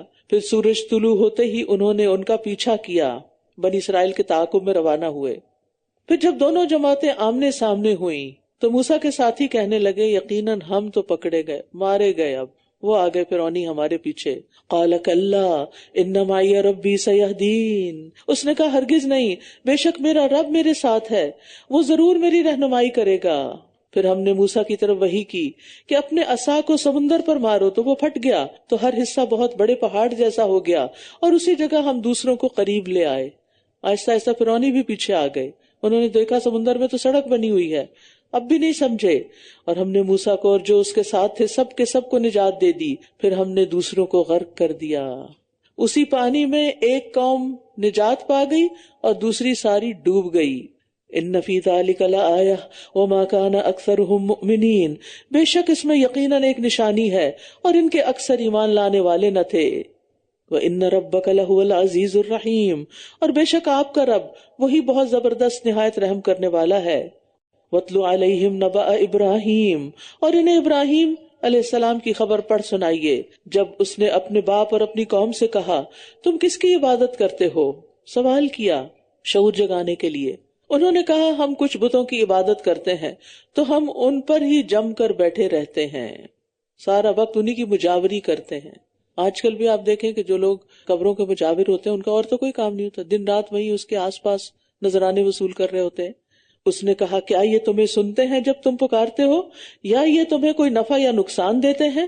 انہوں نے جواب دیا بلکہ ہم نے اپنے آباء و اجداد کو اسی طرح کرتے ہوئے پایا اور یہ کوئی دلیل نہیں ہوتی. میں غلط کام کری کیونکہ میری ماں ایسے کرتی تھی، یہ کوئی وجہ نہیں ہے. آپ کو اللہ نے عقل دیا، اگر وہ غلط تھی کسی وجہ سے، لا علمی کی وجہ سے، تو آپ کو علم مل چکا ہے، آپ علم کی روشنی کی پیروی کریں نہ کہ اندھیرے کی. اس نے کہا کیا بھلا کبھی غور کیا تم نے کہ تم کن کی عبادت کرتے ہو؟ پھر سوال کر کے دوسرے سے بات کرنے کا یہ ایک بہت ہی اچھا انداز ہے، یہ ابراہیم علیہ السلام کی شخصیت سے سیکھنا چاہیے. تم اور تمہارے پہلے باپ دادا یقیناً وہ سب تو میرے دشمن ہیں سوائے رب العالمین کے. ابراہیم علیہ السلام نے کیوں کہا کہ بت میرے دشمن ہیں؟ ان کو بتانے کا مقصد یہ تھا کہ اللہ کو چھوڑ کر ان بتوں کی جتنی بھی تم عبادت کر لو گے قیامت کے دن یہ تمہارے دشمن ہو جائیں گے، اور اگر کوئی زندہ لوگوں کی کرتا ہے تو وہ بھی دشمن ہو جائیں گے. اللہ کے سوا جتنے بھی معبود لوگ بناتے ہیں وہ سب قیامت کے دن عابدوں کے دشمن ہوں گے. الذی خلقنی فہو یہدین. وہ جس نے مجھے پیدا کیا پھر وہی میری رہنمائی کرتا ہے اور وہی ہے جو مجھے کھلاتا اور پلاتا ہے. میرا خالق وہی، میرا ہادی وہی، میرا رازق وہی. کھانا اور پینا الگ الگ ذکر کیا کیونکہ دونوں ہی بہت بڑی نعمتیں ہیں، اور یہ سب اللہ تعالیٰ کی طرف منسوب کیا کہ وہ کرتا ہے یہ سب کچھ، اور بیماری کو اپنی طرف منسوب کیا. وَإِذَا مَرِضْتُ فَهُوَ يَشْفِينِ. اور جب میں بیمار ہوتا ہوں تو وہی مجھے شفا دیتا ہے، کیونکہ بیماری انسان کے اپنی ہی غلطیوں کی وجہ سے، لا علمی جہالت کی وجہ سے آتی ہے، زیادتیوں کی وجہ سے آتی ہے. اور وہی ہے جو مجھے موت دے گا پھر مجھے زندہ کر دے گا، یعنی میری موت اور زندگی بھی اسی کے ہاتھ میں ہے. اور وہی ہے جس سے میں امید رکھتا ہوں کہ بدلے کے دن میری خطائیں معاف کر دے گا، یعنی قیامت کے دن وہ مجھے معاف کر دے گا. ربی حب لی حکما والحقنی بالصالحین. کس طرح اللہ تعالیٰ کی تعریفیں کرنے کے بعد دعا کرتے ہیں، ایسے ہی آپ بھی کیا کریں کہ پہلے اللہ تو نے مجھے یہ بھی دیا، اللہ تو ایسا بھی ہے، اللہ تو آسمانوں کا مالک، اللہ یہ تو اس زمین کا بھی مالک، اللہ تو میرا بھی مالک ہے. اور پھر اس کے بعد اپنی حاجتیں رکھا کریں. تو یہ اللہ کو پکارنے کا ایک بہترین انداز ہے. اے میرے رب مجھے حکمت عطا کر اور مجھے نیک لوگوں کے ساتھ ملا دے. ربی حب لی حکمن. حکم کا معنی فیصلہ، یعنی اے رب فیصلے کے لیے جو چیزیں درکار ہیں وہ سب مجھے عطا کر، یعنی اپنے دین کا پورا علم جس سے صحیح فیصلہ ہوتا ہے، پھر معاملے کا صحیح فہم، پھر وہ اقتدار جس کے ساتھ فیصلہ نافذ ہوتا ہے. اللہ وہ سب دے، ورنہ بہت سے لوگ لیڈرز ہوتے ہیں لیکن فیصلہ ہی نہیں کر پاتے، فیصلے کی صلاحیت ہی نہیں ہوتی. تو جس بندے کے اندر ڈیسیژن پاور نہ ہو وہ خود بھی بھٹکتا رہتا ہے اور دوسروں کو بھی بھٹکاتا ہے. اور دوسری چیز کیا مانگی؟ صالحین کا ساتھ، دنیا میں بھی اور آخرت میں بھی. وَاجْعَلْ لِي لِسَانَ صِدْقٍ فِي الْآخِرِينَ، اور بعد میں آنے والوں میں مجھے سچی ناموری عطا فرما دے، یعنی اچھی تعریف اور نیک شہرت، کیونکہ یہ انسان کے حق میں گواہی بنتی ہے۔ اور اب دیکھیں کہ اللہ تعالیٰ نے ان کی دعا کیسے قبول کی۔ یہودی، عیسائی، مسلمان سب انہیں اپنا پیشوا مانتے ہیں اور ان کا ذکر خیر کرتے ہیں۔ وَاجْعَلْنِی مِن وَرَثَۃِ جَنَّتِ النَّعِیم، اور مجھے راحت بھری جنت کے وارثوں میں سے بنا دے، اور میرے باپ کو بخش دے، یقیناً وہ گمراہوں میں سے تھا۔ یہ دعا انہوں نے کیوں کی جبکہ وہ مشرک تھا اور خود کہہ رہے ہیں کہ گمراہ تھا؟ اصل میں انہوں نے اپنے باپ سے رخصت ہوتے وقت اس کا وعدہ کر لیا تھا، اور بندہ مومن کو یہ یقین ہوتا ہے کہ اللہ تعالیٰ بخشش مانگنے والے کی بخشش قبول کر لیتا ہے، لیکن چونکہ وہ شرک پر ہی فوت ہوا تو اس کے حق میں دعا نہیں کی جا سکتی تھی۔ اور تو مجھے رسوا نہ کرنا جس دن وہ سب دوبارہ اٹھائے جائیں گے، یعنی قیامت کے دن مخلوق کے سامنے میرا مواخذہ نہ کرنا، یا میرے والد کو عذاب دے کر مجھے رسوا نہ کرنا کہ لوگ اسے جہنم میں جلتا ہوا دیکھ کر کہیں یہ ابراہیم کا باپ ہے۔ والدین اگر غلط کام کریں تو اولاد کے لیے بڑی شرمندگی کی بات ہوتی ہے۔ جس دن مال اور بیٹے فائدہ نہ دیں گے، یوم لا ينفع مال ولا بنون الا من اتى اللہ بقلب سلیم، سوائے اس کے جو اللہ کے پاس سلامت دل لے کر آیا، اور سلامتی والا دل یعنی کفر، شرک، نفاق سے پاک، بدعت، جہالت سے پاک، برے اخلاق سے پاک۔ اور قلب سلیم والا کون ہوتا ہے؟ کہ جو پرہیزگار ہو، صاف ستھرا ہو، جس کے دل میں کوئی گناہ نہ ہو، نہ ظلم، نہ کینہ، نہ حسد۔ اور ہمیں دعا بھی مانگنی چاہیے، وَأَسْأَلُكَ قَلْبًا سَلِيمًا، اے اللہ میں تجھ سے قلب سلیم مانگتا ہوں، کیونکہ قیامت کے دن یہی کام آئے گا۔ وَأُزْلِفَتِ الْجَنَّةُ لِلْمُتَّقِينَ، اور متقی لوگوں کے لیے جنت قریب لائی جائے گی، یعنی جنت کا مزید نقشہ کھینچا ابراہیم علیہ السلام نے۔ وَبُرِّزَتِ الْجَحِيمُ لِلْغَاوِينَ، اور گمراہ لوگوں کے لیے جہنم ظاہر کر دی جائے گی، اور ان سے کہا جائے گا کہاں ہیں وہ جن کی تم عبادت کیا کرتے تھے اللہ کے سوا؟ کیا وہ تمہاری مدد کر سکتے ہیں یا وہ بدلہ لے سکتے ہیں؟ پھر یہ اور سب بہکے ہوئے لوگ اس میں اوندھے منہ گرا دیے جائیں گے، اور ابلیس کے تمام لشکر بھی اس حال میں کہ وہ اس میں جھگڑ رہے ہوں گے، کہیں گے تاللہ ان کنا لفی ضلال مبین، قسم ہے اللہ کی بے شک ہم تو کھلی گمراہی میں تھے جب ہم تمہیں رب العالمین کے برابر قرار دیتے تھے، اور ہمیں تو ان مجرموں نے گمراہ کیا تھا، یعنی ان بڑے بڑے سرداروں نے جو خود بہکے ہوئے تھے اور ہمیں بھی بہکا دیا۔ تو اب ہمارے لیے کوئی سفارشی بھی نہیں، کیونکہ شرک کرنے والوں کے لیے کوئی سفارش نہیں کر سکے گا، اجازت ہی نہیں ملے گی، اور نہ کوئی دلی دوست۔ پھر کاش کہ ہمارے لیے ایک بار دنیا میں واپس جانا ہوتا تو ہم بھی ایمان لانے والوں میں سے ہو جاتے۔ ان فی ذلک لآیہ وما کان اکثرهم مؤمنین وان ربک لہو العزیز الرحیم، بے شک اس میں یقیناً ایک نشانی ہے اور ان کے اکثر ایمان لانے والے نہ تھے، اور بے شک آپ کا رب وہی بہت زبردست نہایت رحم کرنے والا ہے۔ کذبت قوم نوح المرسلین، قوم نوح نے بھی رسولوں کو جھٹلا دیا جب ان کے بھائی نوح نے ان سے کہا کیا تم ڈرتے نہیں ہو؟ پیغمبر اپنی قوم کا بھائی کہلاتا ہے، بے شک میں تمہارے لیے ایک امانت دار رسول ہوں، یعنی رسالت کے ثبوت کے لیے دو چیزیں پیش کی۔ فاتقوا اللہ وأطیعون، پس تم اللہ سے ڈرو اور میری اطاعت کرو، اور میں اس کام پر تم سے کسی اجرت کا سوال نہیں کرتا، میرا اجر تو رب العالمین کے ذمہ ہے، بس اللہ سے ڈرو اور میری اطاعت کرو۔ انہوں نے کہا کیا ہم تجھ پر ایمان لے آئیں جبکہ تیری پیروی حقیر ترین لوگوں نے کی ہے؟ اس نے کہا اور مجھے کیا علم جو وہ کرتے رہے ہیں، ان کا حساب تو میرے رب کے ذمہ ہے اگر تم شعور رکھتے ہو، اور میں ایمان لانے والوں کو دھتکارنے والا نہیں ہوں، میں تو ایک کھلم کھلا خبردار کرنے والا ہوں۔ انہوں نے کہا اے نوح اگر تو باز نہ آیا تو یقیناً تو سنسار کیے جانے والوں میں سے ہوگا۔ اس نے کہا اے میرے رب بے شک میری قوم نے مجھے جھٹلا دیا، فافتح بینی وبینہم فتحا ونجنی ومن معی من المؤمنین، پس تو میرے اور ان کے درمیان حتمی فیصلہ کر دے اور مجھے اور مومنوں میں سے جو میرے ساتھ ہیں انہیں نجات دے دے۔ تو ہم نے اس کو اور ان لوگوں کو جو بھری ہوئی کشتی میں اس کے ساتھ سوار تھے نجات دے دی، پھر اس کے بعد ہم نے باقی رہ جانے والوں کو غرق کر دیا، یعنی نوح علیہ السلام کی 900 سالہ تبلیغ کے باوجود ایمان نہ لانے والوں کو ڈبو دیا گیا، غرق کر دیا گیا۔ ان فی ذلک لآیہ وما کان اکثرهم مؤمنین وان ربک لہو العزیز الرحیم، بے شک اس میں یقیناً ایک نشانی ہے اور ان کے اکثر ایمان لانے والے نہ تھے، اور بے شک آپ کا رب وہی بہت زبردست نہایت رحم کرنے والا ہے۔ کذبت عاد المرسلین، قوم عاد نے بھی رسولوں کو جھٹلا دیا۔ قوم عاد جسمانی لحاظ سے بڑے تنومند اور زوراور لوگ تھے، ان جیسی کوئی قوم پیدا نہیں کی گئی، نہایت ترقی یافتہ تھے، اونچے اونچے ستونوں والی بلند و بالا عمارتیں بنانے کی وجہ سے ان کی شہرت ہی ستونوں والوں کے نام سے تھی، لیکن اس مادی ترقی اور جسمانی قوت کی وجہ سے وہ سخت متکبر تھے اور کسی کو اپنے سے طاقتور نہیں مانتے تھے۔ اور یہ چیز آپ کو مختلف قوموں میں جا کے محسوس بھی ہوتی کہ جو قوم ترقی یافتہ ہوتی ہے عام طور پر اس کے اندر اس ترقی کی وجہ سے، بڑی بڑی عمارتیں بنانے کی وجہ سے، عمارتوں کا جنگل کھڑا کرنے کی وجہ سے غرور بھی آ جاتا ہے۔ اذ قال لهم اخوهم ہود الا تتقون، جب ان کے بھائی ہود نے ان سے کہا کیا تم ڈرتے نہیں؟ ہر نبی اپنی قوم کا ایک فرد ہوتا ہے اور اس اعتبار سے ان کا بھائی بنتا ہے۔ بے شک میں تمہارے لیے ایک امانت دار رسول ہوں، بس اللہ سے ڈرو اور میری اطاعت کرو، اور میں اس کام پر تم سے کسی اجرت کا سوال نہیں کرتا، میرا اجر تو رب العالمین کے ذمہ ہے۔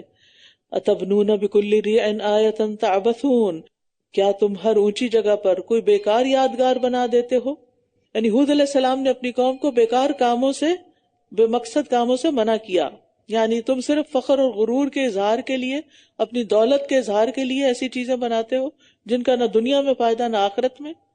تو گھر بناتے ہوئے بھی یہ خیال رکھنا چاہیے کہ ضرورت کی چیزیں تو بنائی جائیں، لیکن صرف سجاوٹ کے لیے بڑی بڑی رقم خرچ کر دینا اور اس پیسے کو ضائع کر دینا درست نہیں۔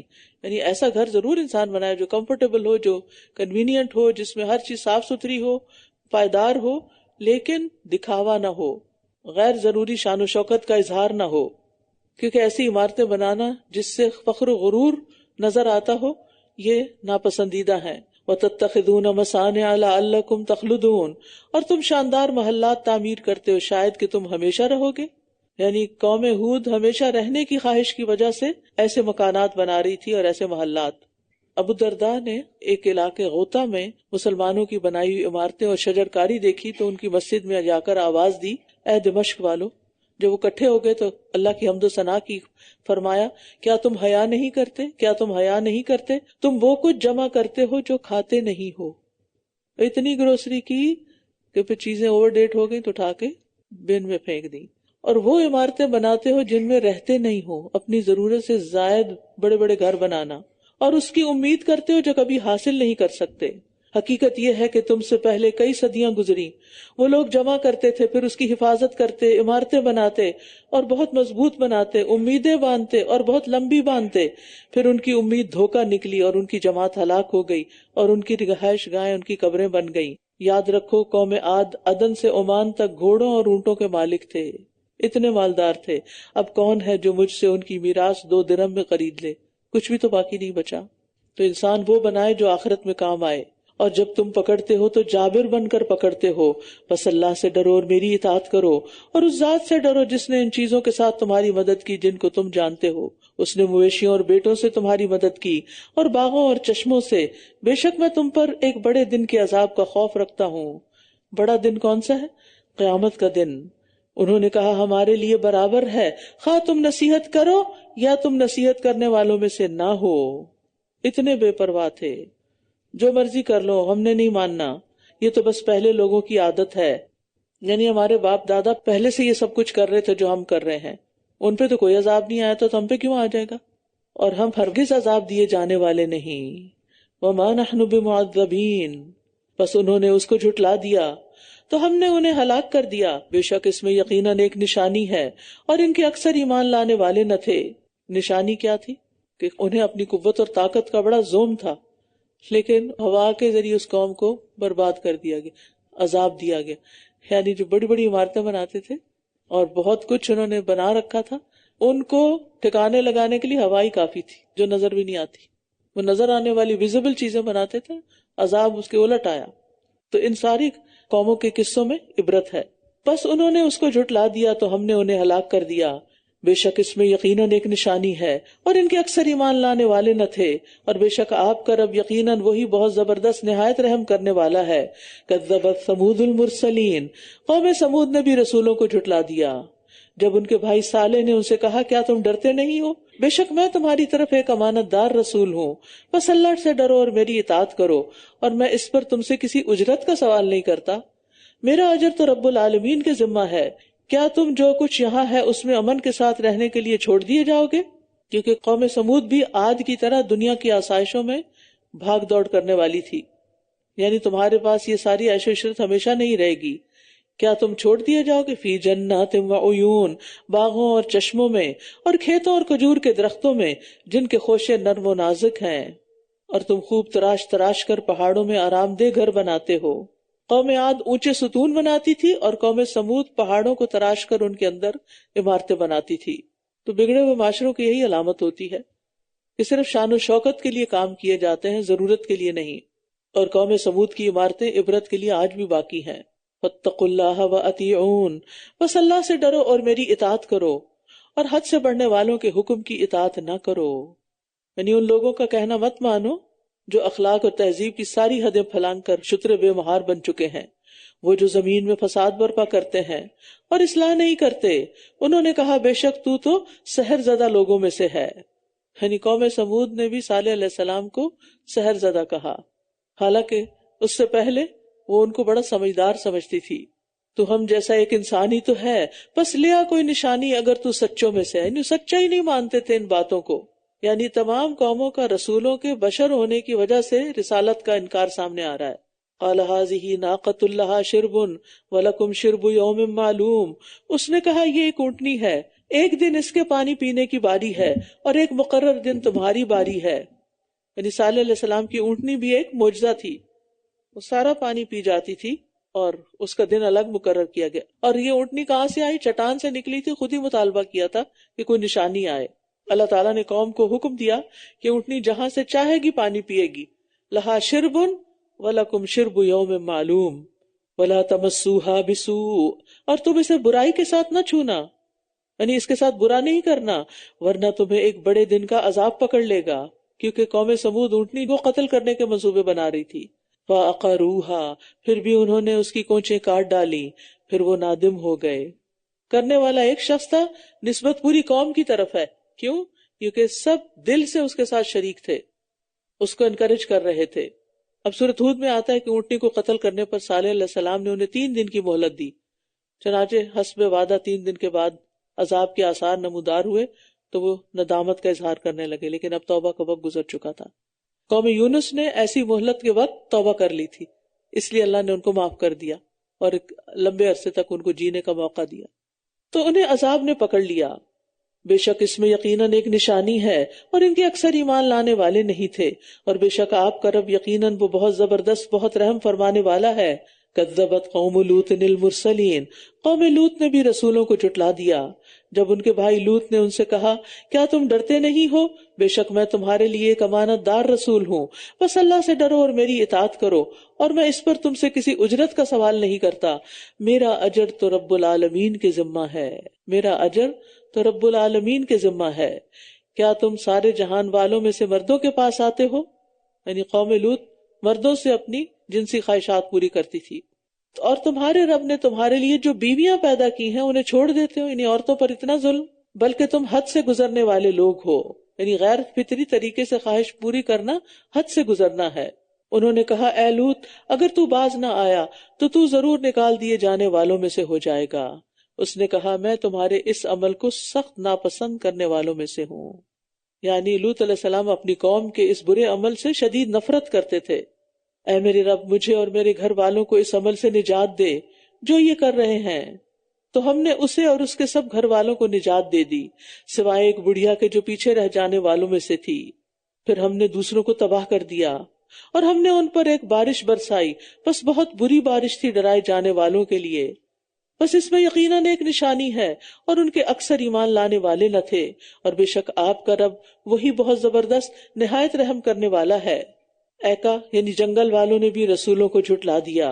ابن کثیر کہتے ہیں کہ اصحاب الایکا اصحاب مدین ہی ہیں، اہل مدین ہی ہیں. جب شعیب علیہ السلام نے ان سے کہا کیا تم ڈرتے نہیں ہو؟ بے شک میں تمہارے لیے ایک امانت دار رسول ہوں، بس اللہ سے ڈرو اور میری اطاعت کرو، اور میں تم سے اس کام پر کسی اجرت کا سوال نہیں کرتا. میرا اجر تو رب العالمین کے ذمہ ہے. ناپ پورا دو اور کم دینے والوں میں سے نہ بنو، اور سیدھی ترازو کے ساتھ تولا کرو، یعنی ڈنڈی نہیں مارو، اور لوگوں کو ان کی چیزیں کم کر کے نہ دو، اور زمین میں فسادی بن کر نہ پھرو. ماپ تول میں کمی کرنے سے زمین میں فساد پھیلتا ہے اور اللہ کی ہر نافرمانی سے. اور اس سے ڈرو جس نے تمہیں اور پہلی مخلوق کو پیدا کیا. یعنی انسان کو پیدا کرنے میں اللہ کا کوئی شریک نہیں، تو پھر عبادت میں کیسے شریک ہو سکتا ہے؟ انہوں نے کہا بے شک تو سحر زدہ لوگوں میں سے ہے. قوم سمود اور صالح کی طرح قوم شعیب کا بھی وہی جواب ہے. ایک جیسی نفسیات ہے ہر دور کے انسانوں کی، جبکہ ان کے بیچ میں کئی 100 سال بھی گزرے. اور تو ہم جیسا ایک انسان ہی تو ہے، اور بے شک ہم تجھے جھوٹوں میں سے ہی سمجھتے ہیں. تو ہم پر آسمان سے کوئی ٹکڑا گرا دے اگر تو سچوں میں سے ہے. اس نے کہا میرا رب خوب جانتا ہے جو کچھ تم کرتے ہو. یعنی شعیب علیہ السلام کا جواب کیا تھا کہ عذاب لانا یا آسمان سے ٹکڑے گرانا میرا کام نہیں، یہ رب کا کام ہے. اور تم کیا کرتے ہو؟ تم پہ عذاب آنا چاہیے یا نہیں؟ اور تمہارے اعمال کے مطابق کب آنا چاہیے، کس قدر آنا چاہیے، یہ سب تو اللہ کا فیصلہ ہے. انبیاء کا کام صرف خبردار کرنا ہوتا ہے. پھر انہوں نے اسے جھٹلا دیا تو انہیں صاحبان کے دن والے عذاب نے پکڑ لیا. بے شک وہ ایک بڑے بھاری دن کا عذاب تھا. بے شک اس میں ایک نشانی ہے اور ان کے اکثر ایمان لانے والے نہ تھے. اور بے شک آپ کا رب یقیناً وہی بہت زبردست نہایت رحم کرنے والا ہے. اور بے شک یہ قرآن رب العالمین کا نازل کردہ ہے. یعنی نبی صلی اللہ علیہ وسلم نے اسے خود نہیں گھڑا اور نہ کسی انسان اور جن نے اسے لکھا. اس کو روح الامین امانت دار فرشتہ لے کر اترا ہے. انبیاء علیہ السلام تک پیغام جبریل علیہ السلام لاتے تھے. علی قلبک لتکون من المنذرین، آپ کے دل پر نازل ہوا تاکہ آپ خبردار کرنے والوں میں سے ہو جائیں. یعنی صرف کانوں سے نہیں قرآن سنوایا گیا تھا بلکہ دل پہ اتارا گیا تھا. جو چیز دل پہ آ جاتی ہے نا وہ یاد بھی رہتی ہے. ہمیں اکثر پرابلم ہوتا ہے، میموری کا بڑا پرابلم ہے، باتیں یاد نہیں رہتی کیونکہ ہم سرسری کانوں سے سنتے ہیں. اچھا وہ فلاں نے کیا کہا تھا مجھے یاد ہی نہیں رہا. کیوں نہیں یاد رہا؟ اس لیے کہ دل سے نہیں سنا. اور ضروری نہیں کہ ہر بات ہی دل سے سنی جائے، لیکن کوئی کام کی بات ضرور دل سے سنی جائے تاکہ وہ جذب ہو اور پھر انسان اس کو جب ضرورت ہو دوبارہ اس معلومات کو استعمال کر سکے. بلسان عربی مبین، واضح عربی زبان میں. اور عربی زبان میں قرآن اللہ تعالیٰ کا ایک معجزہ ہے. وَإِنَّهُ لَفِي زُبُرِ الْأَوَّلِينَ، اور بے شک وہ پہلے لوگوں کے صحیفوں میں بھی مذکور ہے. زبر زبور کی جمع ہے جس کا معنی ہے کتاب، یعنی اس قرآن کا تذکرہ پہلی کتابوں میں بھی ہے. اولم یکن لہم آیہ ان یعلمہ علماء بنی اسرائیل، کیا ان کے لیے یہ نشانی کافی نہیں کہ بنی اسرائیل کے علماء اسے جانتے ہیں؟ عبداللہ بن سلام اور سلمان فارسی اور بعض اور لوگ بھی.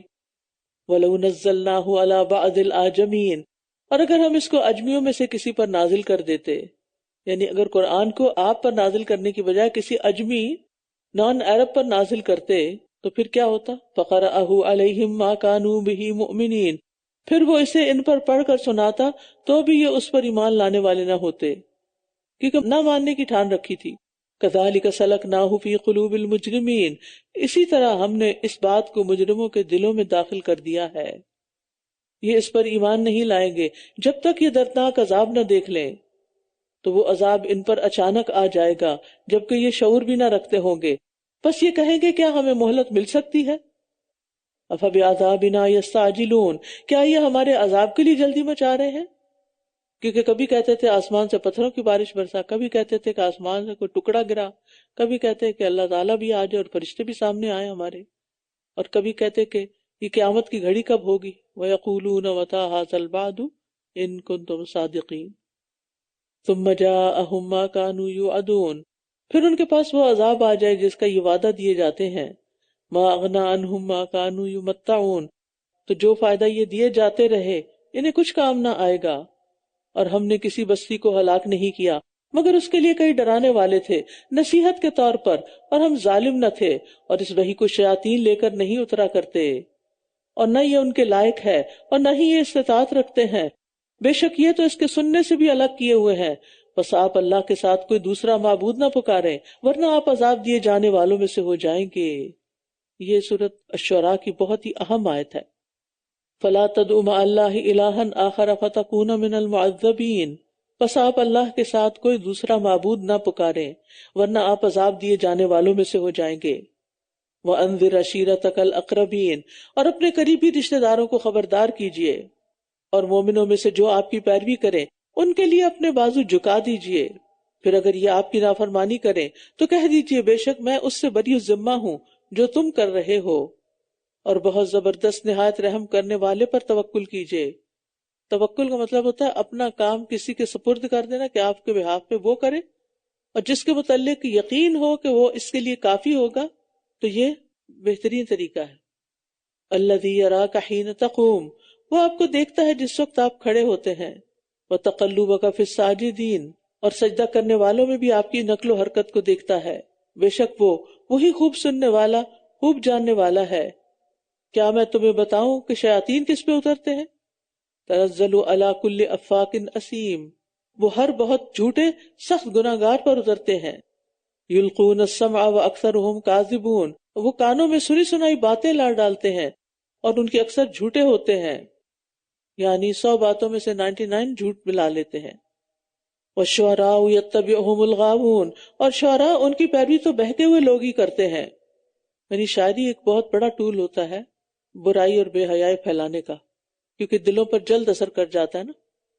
نبی صلی اللہ علیہ وسلم نے فرمایا تم میں سے کسی کا پیٹ قے سے بھر جانا اس بات کی نسبت زیادہ بہتر ہے کہ وہ شیر سے بھر جائے۔ الم تر انہم فی کل وادی یہیمون، کیا آپ نے دیکھا نہیں کہ وہ ہر وادی میں سرگرداں پھرتے ہیں، اور یہ کہ وہ ایسی باتیں کہتے ہیں جو کرتے نہیں ہیں، سوائے ان لوگوں کے جو ایمان لائے اور انہوں نے نیک عمل کیے اور اللہ کو بکثرت یاد کیا اور ظلم ہونے کے بعد بدلہ لیا، اور جن لوگوں نے ظلم کیا ان قریب وہ جان لیں گے کہ وہ لوٹنے کی کون سی جگہ لوٹ کر جائیں گے۔ تو شعراء سے مستثنی 4 اوصاف کے لوگوں کو کیا گیا۔ نمبر 1 ایمان والوں کو، نمبر 2 نیک کام کرنے والوں کو، نمبر 3 کثرت سے اللہ کو یاد کرنے والوں کو، نمبر 4 ظالموں کے مقابلے میں حق کا ساتھ دینے والوں کو۔ تو یاد رکھیے کہ یہ اعمال جو ہیں یہ انسان کی زندگی میں بے حد ضروری ہے، اور کسی بھی حال میں ان پر کمپرومائز نہیں کرنا چاہیے۔ سورۃ النمل۔ بسم اللہ الرحمن الرحیم، طاسین، تلک آیات القرآن وکتاب مبین، ہدی وبشری للمؤمنین الذین یقیمون الصلاة ویؤتون الزکاة وهم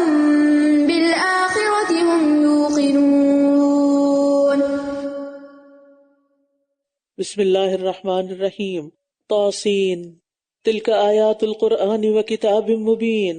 طاسین، یہ آیات ہیں قرآن کی اور روشن کتاب کی، ہدایت اور خوشخبری ہیں ایمان لانے والوں کے لیے، وہ جو نماز قائم کرتے ہیں اور زکوٰۃ ادا کرتے ہیں اور آخرت پر بھی وہ یقین رکھتے ہیں۔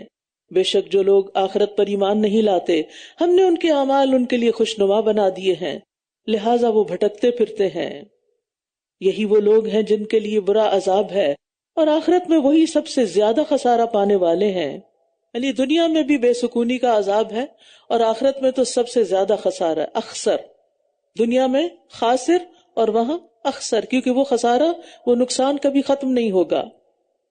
وَإِنَّكَ لَتُلَقَّى الْقُرْآنَ مِن لَّدُنْ حَكِيمٍ عَلِيمٍ، اور بے شک یہ قرآن آپ کو بہت حکمت والے، بہت علم والے کے ہاں سے دیا جا رہا ہے۔ اذ قال موسیٰ لأہلہ انی آنست نارا، جب موسیٰ نے اپنے گھر والوں سے کہا میں نے ایک آگ دیکھی ہے، ان قریب میں تمہارے پاس وہاں سے کوئی خبر لاؤں گا یا کوئی جلتا ہوا انگارہ لے کر آؤں گا تاکہ تم اسے تاپ سکو۔ پھر جب وہ اس کے پاس آیا تو پکارا گیا، برکت دیا گیا ہے وہ جو اس آگ میں ہے اور جو اس کے ارد گرد ہے، اور پاک ہے اللہ جو تمام جہانوں کا رب ہے۔ تو نار سے مراد یہاں نور ہے، اور من حولہا سے مراد فرشتے ہیں، یعنی بابرکت ہے وہ ذات جو اس آگ یعنی اس نور میں ہے، اور فرشتے بھی جو اس کے ارد گرد ہیں۔ تو اللہ کے چہرے کا حجاب نور ہے۔ یا موسیٰ انہ انا اللہ العزیز الحکیم، اے موسیٰ بے شک میں ہی اللہ ہوں نہایت زبردست بہت حکمت والا۔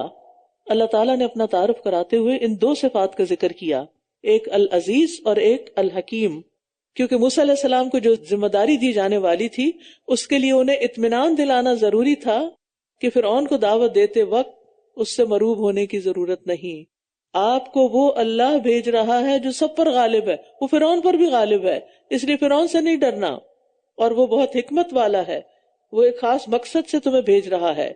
وَأَلْقِ عَصَاكَ، اور تم اپنا عصا نیچے پھینک دو۔ تو جب اس نے دیکھا کہ وہ اس طرح حرکت کر رہا ہے گویا کہ وہ سانپ ہے، تو وہ پیٹ پھیر کر پلٹ گیا اور پیچھے مڑ کر بھی نہ دیکھا۔ اے موسیٰ ڈرو مت، بے شک میرے پاس رسول ڈرا نہیں کرتے، مگر جس نے ظلم کیا پھر برائی کے بعد اسے نیکی سے بدل دیا تو بلا شبہ میں بہت بخشنے والا نہایت رحم کرنے والا ہوں۔ اس سے پتہ چلتا ہے کہ ظالم انسان کو اللہ سے بے خوف نہیں رہنا چاہیے، توبہ کرتے رہنا چاہیے، کوئی بھی غلطی ہو فوراً پلٹ آئیں اور اپنا ہاتھ اپنے گریبان میں داخل کر دو، وہ بغیر کسی تکلیف کے سفید چمکتا ہوا نکلے گا۔ یہ ان 9 نشانیوں میں سے ہیں جو فرعون اور اس کی قوم کی طرف بھیجی جا رہی ہیں، بے شک وہ نافرمان لوگ تھے۔ تو جب ان کے پاس ہماری واضح نشانیاں آ گئیں تو کہنے لگے یہ کھلم کھلا جادو ہے، یہ تو کھلم کھلا جادو ہے۔ اللہ کی طرف سے آئے ہوئے معجزات کو جادو کہا، اور انہوں نے ظلم اور سرکشی کی بنا پر ان کا انکار کیا، حالانکہ ان کے دلوں نے یقین کر لیا تھا۔ تو دیکھو کیسا ہوا انجام فساد کرنے والوں کا، یعنی جان بوجھ کے انکار کیا، یقین ہونے کے باوجود انکار کیا۔ تو اللہ کو تو پتا تھا نا کہ دلوں کا حال کیا ہے اور اوپر سے کیا کر رہے ہیں۔ وَلَقَدْ آتَيْنَا دَاوُودَ وَسُلَيْمَانَ عِلْمًا، اور یقیناً ہم نے داؤد اور سلیمان کو ایک علم عطا کیا تھا۔ اور ان دونوں نے کہا تمام تعریف اللہ کے لیے ہے جس نے ہمیں اپنے مومن بندوں کی اکثریت پر فضیلت عطا فرمائی۔ فضیلت کس کی بنا پر ہوتی ہے؟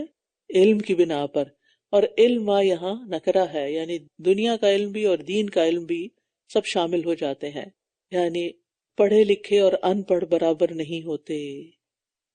اور سلیمان داؤد کا وارث ہوا، اور اس نے کہا اے لوگو، ہم پرندوں کی بولی سکھائے گئے ہیں اور ہم ضرورت کی ہر چیز دیے گئے ہیں، بے شک یہ واضح فضل ہے۔ اور سلیمان کے لیے اب دیکھیے کہ یہ کس کو علم ملا پرندوں کی بولی کا، اور شاید ان کی طرح بولتے بھی ہوں گے یا سنتے اور سمجھتے ہی ہوں گے۔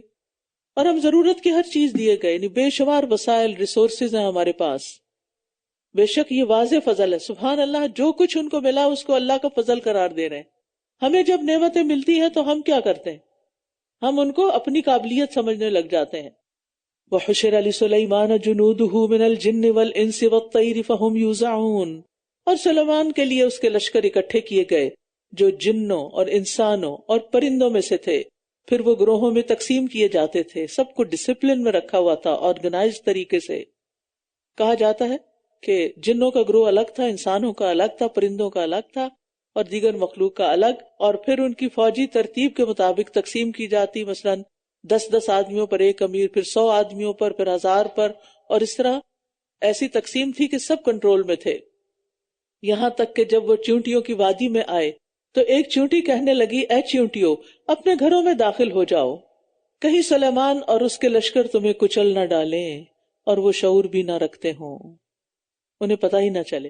تو چیونٹیوں کی جو ملکہ تھی، ان کی جو لیڈر تھی، اس نے اپنی قوم کی خیرخواہی کی اور ان کی فکر کی اور انہیں بچنے کی تدبیر سے آگاہ کیا۔ دوسروں کی فکر کرنا زندہ قوموں کی علامت ہوتی ہے۔ دوسروں کی فکر کرنا، دوسروں کی فکر کرنے والے خود بھی عزت پاتے ہیں اور ترقی پاتے ہیں۔ سلیمان علیہ السلام غیب کا علم نہیں جانتے تھے کہ ان کا لشکر کدھر جا رہا ہے، وہ تب چونٹی بولی تو ان کو سمجھ آ گئی۔ اس کا مطلب ہے کہ نہ صرف یہ کہ وہ بولی سمجھتے تھے بلکہ اس آواز کو بھی پا لیتے تھے، ان کو ایسی حس دی گئی تھی۔ ورنہ پتہ نہیں اس وقت کتنی چونٹیاں بول رہی ہوں گی تو ہمیں تو کچھ پتہ نہیں چلتا۔ پرندوں کی آوازیں تو ہم سنتے ہیں، چونٹیوں کی تو آواز بھی نہیں سنتے، تو کتنا گہرا علم تھا ان کے پاس، اور یہ ان کے معجزات میں سے تھا۔ فَتَبَسَّمَ ضَاحِكًا، تو وہ اس کی اس بات سے ہنس کر مسکرا دیا اور کہنے لگا رب اوزعنی ان اشکر نعمتک التی انعمت علی وعلی والدی وان اعمل صالحا ترضاہ وادخلنی برحمتک فی عبادک الصالحین۔ اے میرے رب، مجھے توفیق دے کہ میں تیری ان نعمتوں کا شکر ادا کروں جو تو نے مجھے اور میرے والدین کو عطا کی ہیں، اور یہ کہ میں ایسا نیک عمل کروں جس سے تو راضی ہو جائے اور مجھے اپنی رحمت سے اپنے نیک بندوں میں داخل کر لے۔ یہ ہے شکر ادا کرنے کا طریقہ، اور ساتھ مزید مانگنے کا کہ شکر کی توفیق بھی دے۔ سلیمان علیہ السلام مسکرائے کیوں تھے؟ چیونٹی کی دانش مندی سے، اس کی خیر خواہی سے، اور پھر چیونٹی کی سلیمان علیہ السلام کے لشکر کی خیر خواہی سے بھی، کہ وہ جانتے نہیں۔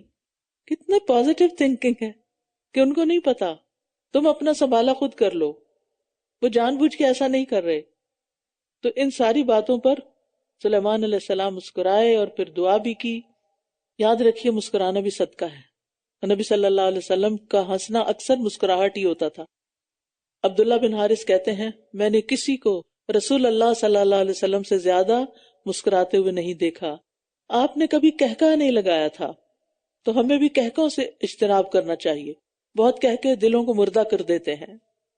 اور اس نے پرندوں کا جائزہ لیا، اس سے پتہ چلتا ہے کہ ان کا دربار جب لگتا ہوگا تو سب کی خبر کرتے ہوں گے کہ کون کہاں ہے، کیا کر رہا ہے۔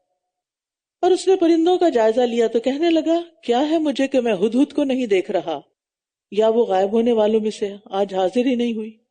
یقیناً میں اسے سخت سزا دوں گا یا اس کو ضرور ذبح کر ڈالوں گا۔ کیوں؟ تاکہ دوسرے لوگ بھی عبرت لیں اور وہ بھی غائب ہونا نہ شروع کر دیں، یا وہ ضرور میرے پاس کوئی واضح دلیل لے کر آئے۔ پھر تھوڑی ہی دیر وہ ٹھہرا کہ ہدہد آ گیا، کہنے لگا میں نے اس کا احاطہ کیا ہے جس کا آپ نے احاطہ نہیں کیا۔ وَفَوْقَ كُلِّ ذِي عِلْمٍ عَلِيمٌ۔ اور میں آپ کے پاس سبا سے ایک یقینی خبر لے کر آیا ہوں، خود دیکھ کر آیا ہوں۔ کہاں تک اڑان کر کے گیا ہوگا، کئی سو میل۔ سبحان اللہ۔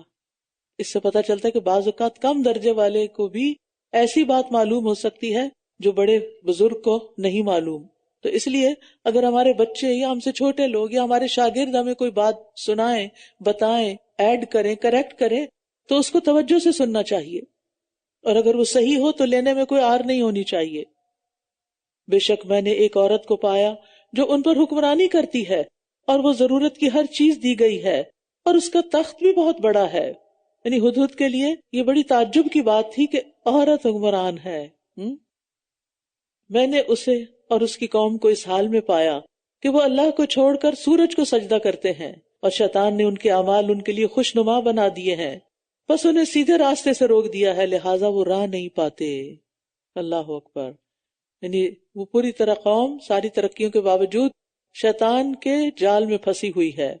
اب یہاں آپ دیکھیں کہ پھر ہدہد کی تھنکنگ کتنی پازیٹیو ہے، اور پورا انالائز کر لیا سچویشن کو کہ یہ شرک کیوں کر رہے ہیں اور کس کی پوجا کرتے ہیں۔ اس کا مطلب ہے کافی دیر ٹھہر کے دیکھا ہوگا۔ پرندوں سے بھی ہوشیار رہیے، قیامت کے دن گواہ بن جائیں گے۔ یہ کہ وہ اس اللہ کو سجدہ نہیں کرتے جو آسمانوں اور زمین سے ہر چھپی ہوئی چیز کو نکال لاتا ہے، اور جو کچھ تم چھپاتے ہو اور جو کچھ تم ظاہر کرتے ہو وہ سب جانتا ہے۔ اللہ لا الہ الا هو رب العرش العظیم۔ اللہ کے سوا کوئی معبود نہیں جو رب ہے عرش عظیم کا۔ سبحان اللہ۔ یہاں تک ہدہد کا کلام مکمل ہوا ہے۔ آپ کو معلوم ہے کہ ہدہد کو مارنے کی ممانعت ہے، اجازت نہیں۔ جی ہاں، ابن عباس کہتے ہیں کہ رسول اللہ صلی اللہ علیہ وسلم نے 4 جانوروں کو مار ڈالنے سے منع کیا ہے: چیونٹی، شہد کی مکھی، ہدہد اور لٹور۔ لٹور جو ہے یہ چڑیا سے ذرا سا بڑے موٹے سر والا سفید پیٹ والا پرندہ ہے۔ چیونٹی، یعنی یہاں تو الحمدللہ چیونٹیاں اس طرح نہیں ہوتی، لیکن جہاں گرم علاقے ہوتے ہیں وہاں پر کچن میں، اور جہاں کہیں آٹا واٹا ہو تو چیونٹیاں آ جاتی، تو وہاں پر آپ مرچ یا نمک ڈال دیں تو چلی جائیں گی، مارے نہیں، اسپرے نہیں کریں چیونٹیوں کو مارنے کے لیے، منع ہے۔ جب منع کیا گیا تو منع رہنا چاہیے۔ اور شہد کی مکھی کو کیوں نہ مارے؟ کیونکہ وہ شہد بنانے کی مہم پر ہوتی ہے، اللہ نے اس کو بھیجا ہوتا ہے۔ مکھیاں اڑانے کے لیے کئی طریقے ہوتے ہیں، لیکن مار کے مکھیاں شہد نہیں نکلتا۔ اور ہدہد نے تو اتنا بڑا کارنامہ کیا تھا، ایک پوری قوم کو مسلمان کر دیا اپنی خبر لا کر۔ اور لٹور کا مجھے نہیں معلوم کیا کمال ہے، لیکن بہرحال منع کیا گیا۔ اور پتا ہے تب بھی نہیں مارنا، نہیں پتا تب بھی نہیں مارنا، بس بتا دیا گیا، سمعنا و اطعنا۔ اس نے کہا عنقریب ہم دیکھیں گے کہ تو نے سچ کہا یا تو جھوٹوں میں سے ہے۔ جی ہاں، خبر کی تصدیق کرنی چاہیے، لیڈر کا یہی کام ہوتا ہے۔ ہر سنی سنائی بات پر عمل نہیں کر لیتے، اس سے بعض اوقات فساد پھیل جاتا ہے، بعض خبریں غلط بھی ہوتی ہیں، لہٰذا ٹیسٹ کر رہے ہیں۔ اذهب بکتابی ھذا فألقه الیہم میرا یہ خط لے جاؤ، پھر اسے ان کی طرف ڈال دینا اور ان سے ہٹ جانا، پھر دیکھنا وہ کیا جواب دیتے ہیں. کیسے کیا بات کی ہوگی انہوں نے، اور خط لکھے اسے انہیں چونچ میں پکڑا یا پنجے میں پکڑا، اور پھر اڑا کیسے ہوگا ساتھ. نہیں، ایک مشکل مہم تھی اور نزدیک نہیں تھا، یمن کے علاقے میں تھا ملکہ سبا کا تخت اور علاقہ، اور فلسطین اور یمن میں کتنا زیادہ فرق ہے، شاید 1500 کلومیٹر ہے. تو سلیمان علیہ السلام پرندوں سے خط رسانی کا کام بھی لے رہے ہیں، کمیونیکیشن کا ذریعہ ہے. قالت یا ایھا الملأ انی القی الی کتاب کریم، ملکہ بولی اے سردارو میری طرف ایک معزز خط ڈالا گیا ہے. ہدہد نے بھی جا کے ملکہ کے گود میں ڈالا. انہ من سلیمان و انہ بسم اللہ الرحمن الرحیم، بے شک وہ سلیمان کی طرف سے ہے اور وہ اللہ کے نام سے شروع ہوتا ہے جو بڑا مہربان نہایت رحم کرنے والا ہے. تو اس سے خط لکھنے کے کئی آداب معلوم ہو رہے ہیں. خط میں پہلے اپنا تعارف کرانا چاہیے. اب تو ای میل کے ذریعے مشکل نہیں رہی کیونکہ فوراً آئی ڈی پتہ چل جاتی، لیکن کچھ لوگوں کی آئی ڈی بھی بڑی عجیب ہوتی ہے، کچھ سمجھ نہیں آتا کہ یہ انسان بھی ہے یا جن ہے کوئی. تو آئی ڈی اپنے نام کی بنائیے تاکہ آپ کا تعارف ہو. ہمیں کسی سے ڈرنے اور چھپنے کی کیا ضرورت ہے. اور پھر خط کی ابتدا بسم اللہ سے، اور پھر مختصر، جامع، ٹو دا پوائنٹ. کچھ لوگ بات چھوٹی سی ہوتی اتنی لمبی بات لکھ دیتے ہیں، ویسے اتنی سی بات پوچھنی ہوتی ہے چند سیکنڈ کی، اور 10 منٹ کا میسج کیا ہوا ہوتا ہے. اب آڈیو نے تو اور مشکل کر دی ہے. پڑھنے میں تو انسان سکم تھرو کر لیتا ہے، لیکن آڈیو میسیجز ایک وبال بن گئے ہیں. اللہ بھلا کرے واٹس ایپ والوں کا، انہوں نے فاسٹ فارورڈ رکھا ہوا ہے، ڈبل سپیڈ بھی ہے. ہم سب کو مختصر بات کرنے کی عادت ڈالنی چاہیے، یہ بہت ضروری ہے. اگر مختصر بات نہ کریں تو پھر 2 گھنٹے میں سپارہ تو نہیں پورا ہوتا. اللہ تعالی علی واتونی مسلمین، یہ کہ تم میرے مقابلے میں سرکشی نہ کرو اور میرے پاس فرما بردار بن کر چلے آؤ. یعنی سلیمان علیہ السلام کا خط دراصل دین کی دعوت تھی. چند لفظوں میں دین کی دعوت دے دی، لمبی باتوں کی ضرورت بھی نہیں کہ کیوں مسلمان ہو جاؤ اور کیا ہے اور کیا فائدے ہوں گے اور کیا نقصان. نہیں، پہلے صرف دعوت، ایک میسج چھوڑیے. پہلے ہم یہی ایک بات کرنے سے تو ڈرتے ہیں کہ وہ دوسرا مائنڈ نہ کر جائے.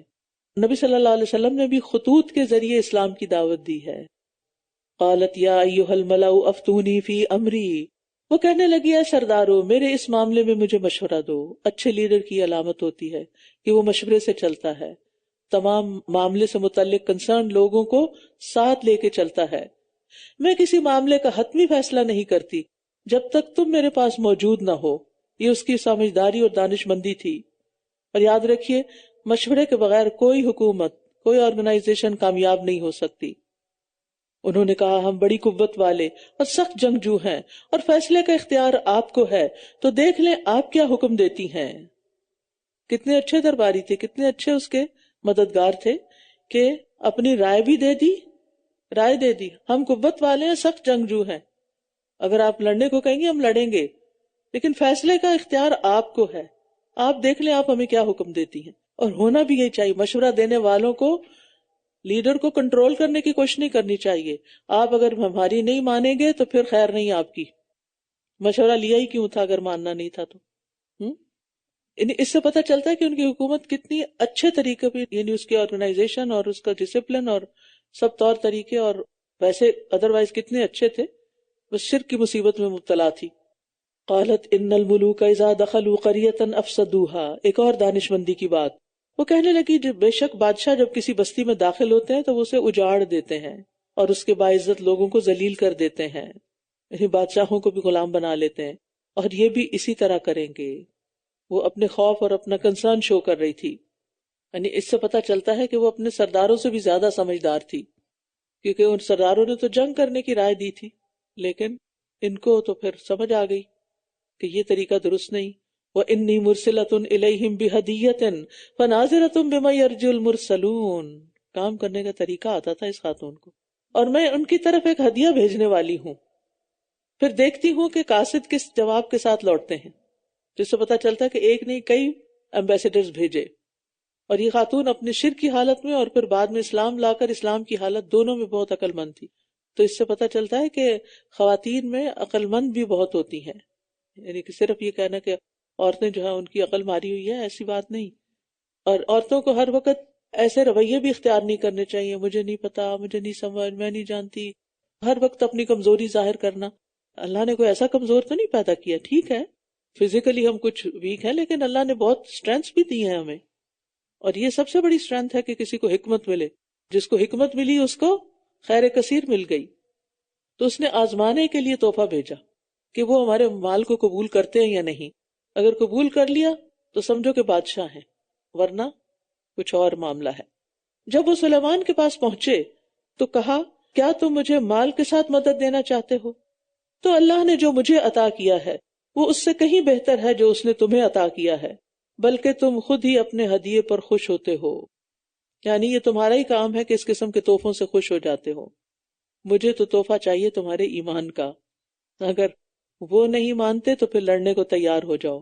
ارجع الیہم فلنأتینہم بجنود لا قبل لہم، ان کی طرف واپس لوٹ جاؤ، بس اب ہم ان پر ایسے لشکر لائیں گے جن کا وہ مقابلہ نہ کر سکیں گے. صرف انسانوں کے لشکر نہیں تھے وہاں، تو اور بھی بہت کچھ تھا. اور ہم ضرور انہیں ذلیل و خوار کر کے وہاں سے نکال دیں گے. اس نے کہا اے سردارو، تم میں سے کون میرے پاس اس کا تخت لے کر آئے گا اس سے پہلے کہ وہ میرے پاس فرما بردار ہو کر آ جائیں. مقصد کیا تھا؟ تاکہ جب وہ آئیں تو وہ دیکھ کر پہچان جائے کہ یہ اللہ کا نبی ہے جس کا یہ معجزہ ہے کہ ہمارے پہنچنے سے پہلے ہمارا تخت پہنچا ہوا ہے یہاں. اور عقل کا بھی امتحان ہو جائے کہ پہچان کتنی ہے چیزوں کی، کیونکہ انسانوں کو پہچاننا، چیزوں کو پہچاننا، یہ عقل مند ہونے کی علامت ہوتی ہے کہ کون کیسا ہے. یہ نہیں کہ بدگمانی کرے انسان اور دوسروں کے بارے میں ججمنٹل ہو، لیکن معاملہ کرتے ہوئے بڑا فائدہ ہوتا ہے انسان کو جب دوسرے کی نفسیات سمجھ میں آ رہی ہوتی، اور یہ توجہ سے سمجھ میں آتی ہے، اور سمجھنے کی کوشش بھی کرنی چاہیے.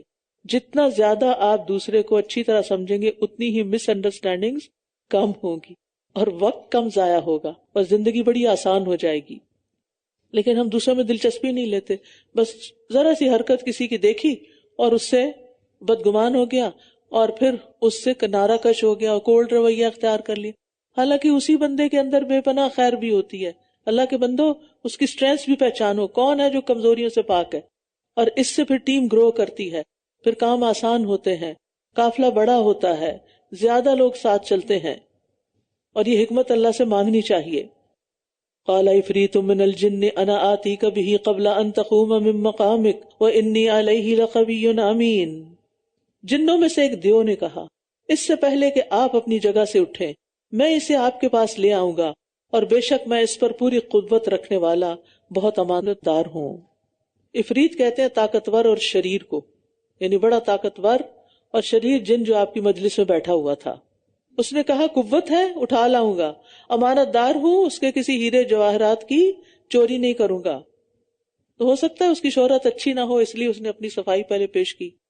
قال الذی عندہ علم من الکتاب، جس کے پاس کتاب کا علم تھا، اب علم والا اٹھا ہے، وہ قوت والا تھا، علم والا ہے. وہ بول اٹھا اس سے پہلے کہ آپ کی نظر آپ کی طرف لوٹے، آپ آنکھ جھپکیں، میں اسے آپ کے پاس لے آؤں گا. اب یہ نہیں پتا چلتا یہ انسان تھا یہ جن تھا. پھر جب اس نے دیکھا کہ وہ تخت اس کے پاس رکھا ہوا ہے، اتنی دیر میں آ بھی گیا. کہنے لگا یہ میرے رب کا فضل ہے تاکہ وہ مجھے آزمائے کہ آیا میں شکر کرتا ہوں یا ناشکری کرتا ہوں، اور جس نے شکر کیا یقیناً وہ اپنے ہی لیے شکر کرتا ہے. وَمَن شَكَرَ فَإِنَّمَا يَشْكُرُ لِنَفْسِهِ، شکر کا فائدہ خود انسان کو ہی ہوتا ہے، کرنے والے کو ہی ہوتا ہے. اور جس نے ناشکری کی تو یقیناً میرا رب بہت بے نیاز نہایت عزت والا ہے. اب قرآن و سنت سے بالکل نہیں پتا چلتا کہ یہ شخص کون تھا، بس ہم پھر اسی پر ہی گزارا کریں گے جو ہمیں معلوم ہو گیا. لیکن اتنا پتا ضرور چلتا کہ وہ علم والا تھا. تو اس سے پھر علم کی قوت کا اندازہ لگائیے اور علم کی فضیلت کا.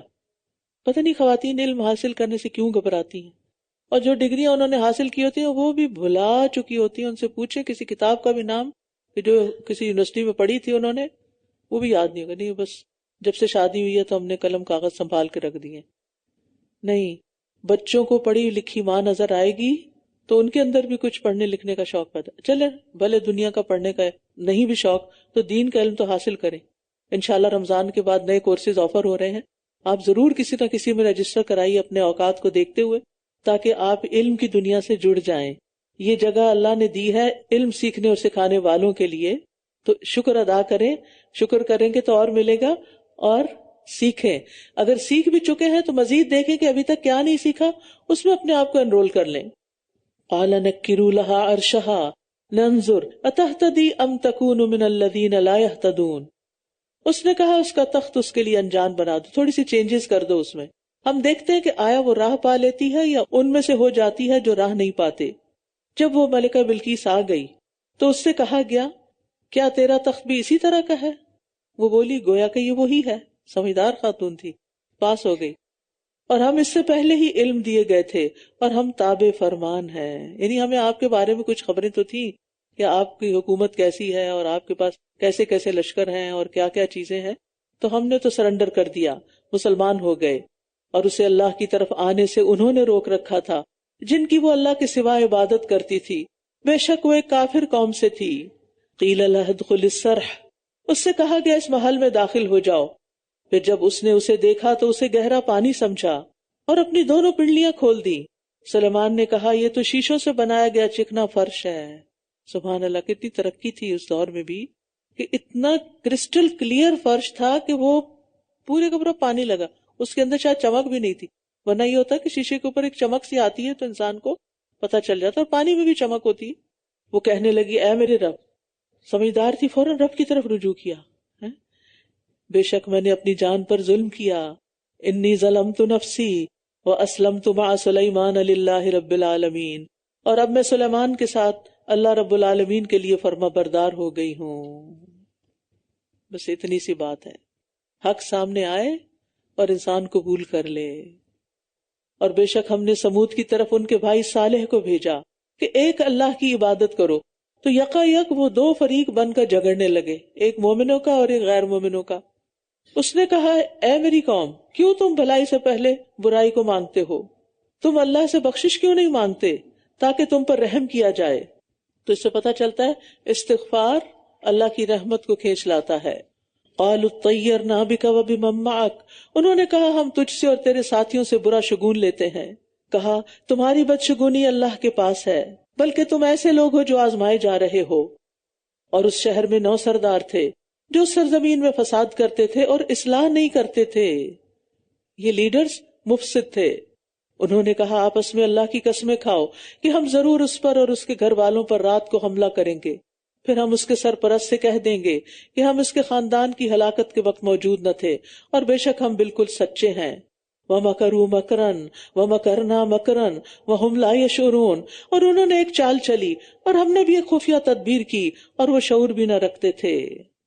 تو دوسرے انبیاء کی طرح اللہ تعالیٰ نے صالح علیہ السلام اور ان کے ساتھیوں کو حفاظت سے وہاں سے نکال لیا، اور نکلنے کی دیر تھی کہ پوری قوم شدید زلزلے کا شکار ہوئی.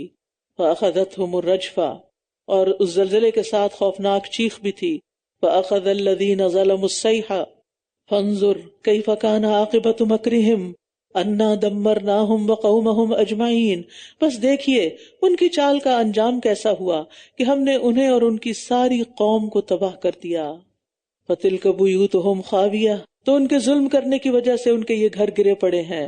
بِمَا ظَلَمُوا، یقیناً اس میں ایک نشانی ہے ان لوگوں کے لیے جو علم رکھتے ہیں. پھر علم کی فضیلت کہ علم والے پہچان جاتے ہیں، سمجھ جاتے ہیں، نشانیاں دیکھ لیتے ہیں. اور دوسری اہم بات یہ پتہ چلتی ہے کہ ظلم گھروں کو تباہ کر دیتا ہے. جو مرد اپنی بیوی پہ ظلم کرتا ہے وہ گھر بچتا نہیں. پھر جو والدین بچوں پہ ظلم کرتے ہیں پھر وہ بچے ان کے پاس ٹھہرتے نہیں. ظلم کے اندر بے پناہ مفاسد ہیں، اس لیے انسان کو ہمیشہ اللہ سے ڈرتے رہنا چاہیے، یعنی کسی پر بھی زیادتی کرنا. نبی صلی اللہ علیہ وسلم نے فرمایا، اللہ تعالیٰ فرماتے ہیں اے میرے بندو، میں نے اپنے اوپر ظلم کو حرام قرار دیا اور میں نے تمہارے درمیان بھی ظلم کو حرام قرار دیا ہے، تو تم ایک دوسرے پر ظلم نہ کرو. نبی صلی اللہ علیہ وسلم نے فرمایا ظلم قیامت کے دن اندھیروں کی صورت میں ہوگا. وَأَنْجَيْنَا الَّذِينَ آمَنُوا وَكَانُوا يَتَّقُونَ، اور ہم نے ان لوگوں کو نجات دے دی جو ایمان لائے اور وہ اللہ سے ڈرا کرتے تھے. وَلُوطًا إِذْ قَالَ لِقَوْمِهِ أَتَأْتُونَ الْفَاحِشَةَ وَأَنْتُمْ تُبْصِرُونَ، اور لوط کا ذکر کرو جب اس نے اپنی قوم سے کہا کیا تم بے حیائی کا ارتکاب کرتے ہو حالانکہ تم سوجھ بوجھ رکھتے ہو؟ کیا تم عورتوں کو چھوڑ کر مردوں کے پاس شہوت رانی کے لیے آتے ہو، یعنی خواہشات پوری کرنے آتے ہو؟ بلکہ تم ایسی قوم ہو جو جہالت برت رہی ہے. تو اس کی قوم کا جواب اس کے سوا کچھ نہ تھا کہ وہ کہنے لگے آل لوط کو اپنی بستی سے نکال دو، یہ لوگ بڑے پاک باز بنتے ہیں، ان کو یہاں سے ڈپورٹ کر دو تو ہم جو چاہیں پھر کریں۔ تو ہم نے اسے اور اس کے گھر والوں کو نجات دی سوائے اس کی بیوی کے کہ ہم نے اس کے لیے مقدر کر دیا تھا کہ وہ پیچھے رہنے والوں میں سے ہوگی، اور ہم نے ان پر پتھروں کی ایک بارش برسائی تو بہت بری بارش تھی ڈرائے جانے والوں کی۔ قل الحمد للہ وسلام علی عبادہ الذین اصطفی اللہ خیر اما یشرکون، کہہ دیجئے سب تعریف اللہ ہی کے لیے ہے اور سلام ہے اس کے ان بندوں پر جنہیں اس نے چن لیا، کیا اللہ بہتر ہے یا وہ جنہیں وہ شریک ٹھہرا رہے ہیں؟ تو منکروں کی جڑ کاٹنے پر اللہ کا شکر ادا کیا جا رہا ہے، ظالموں کی جڑ کاٹنے پر اللہ کا شکر ادا کیا جا رہا ہے، اور اللہ کے چنے ہوئے بندوں پر سلام بھیجا جا رہا ہے۔ تو اس سے پتہ چلتا ہے کہ واعظ و نصیحت سے پہلے اللہ کی حمد و ثنا اور درود پڑھنا چاہیے۔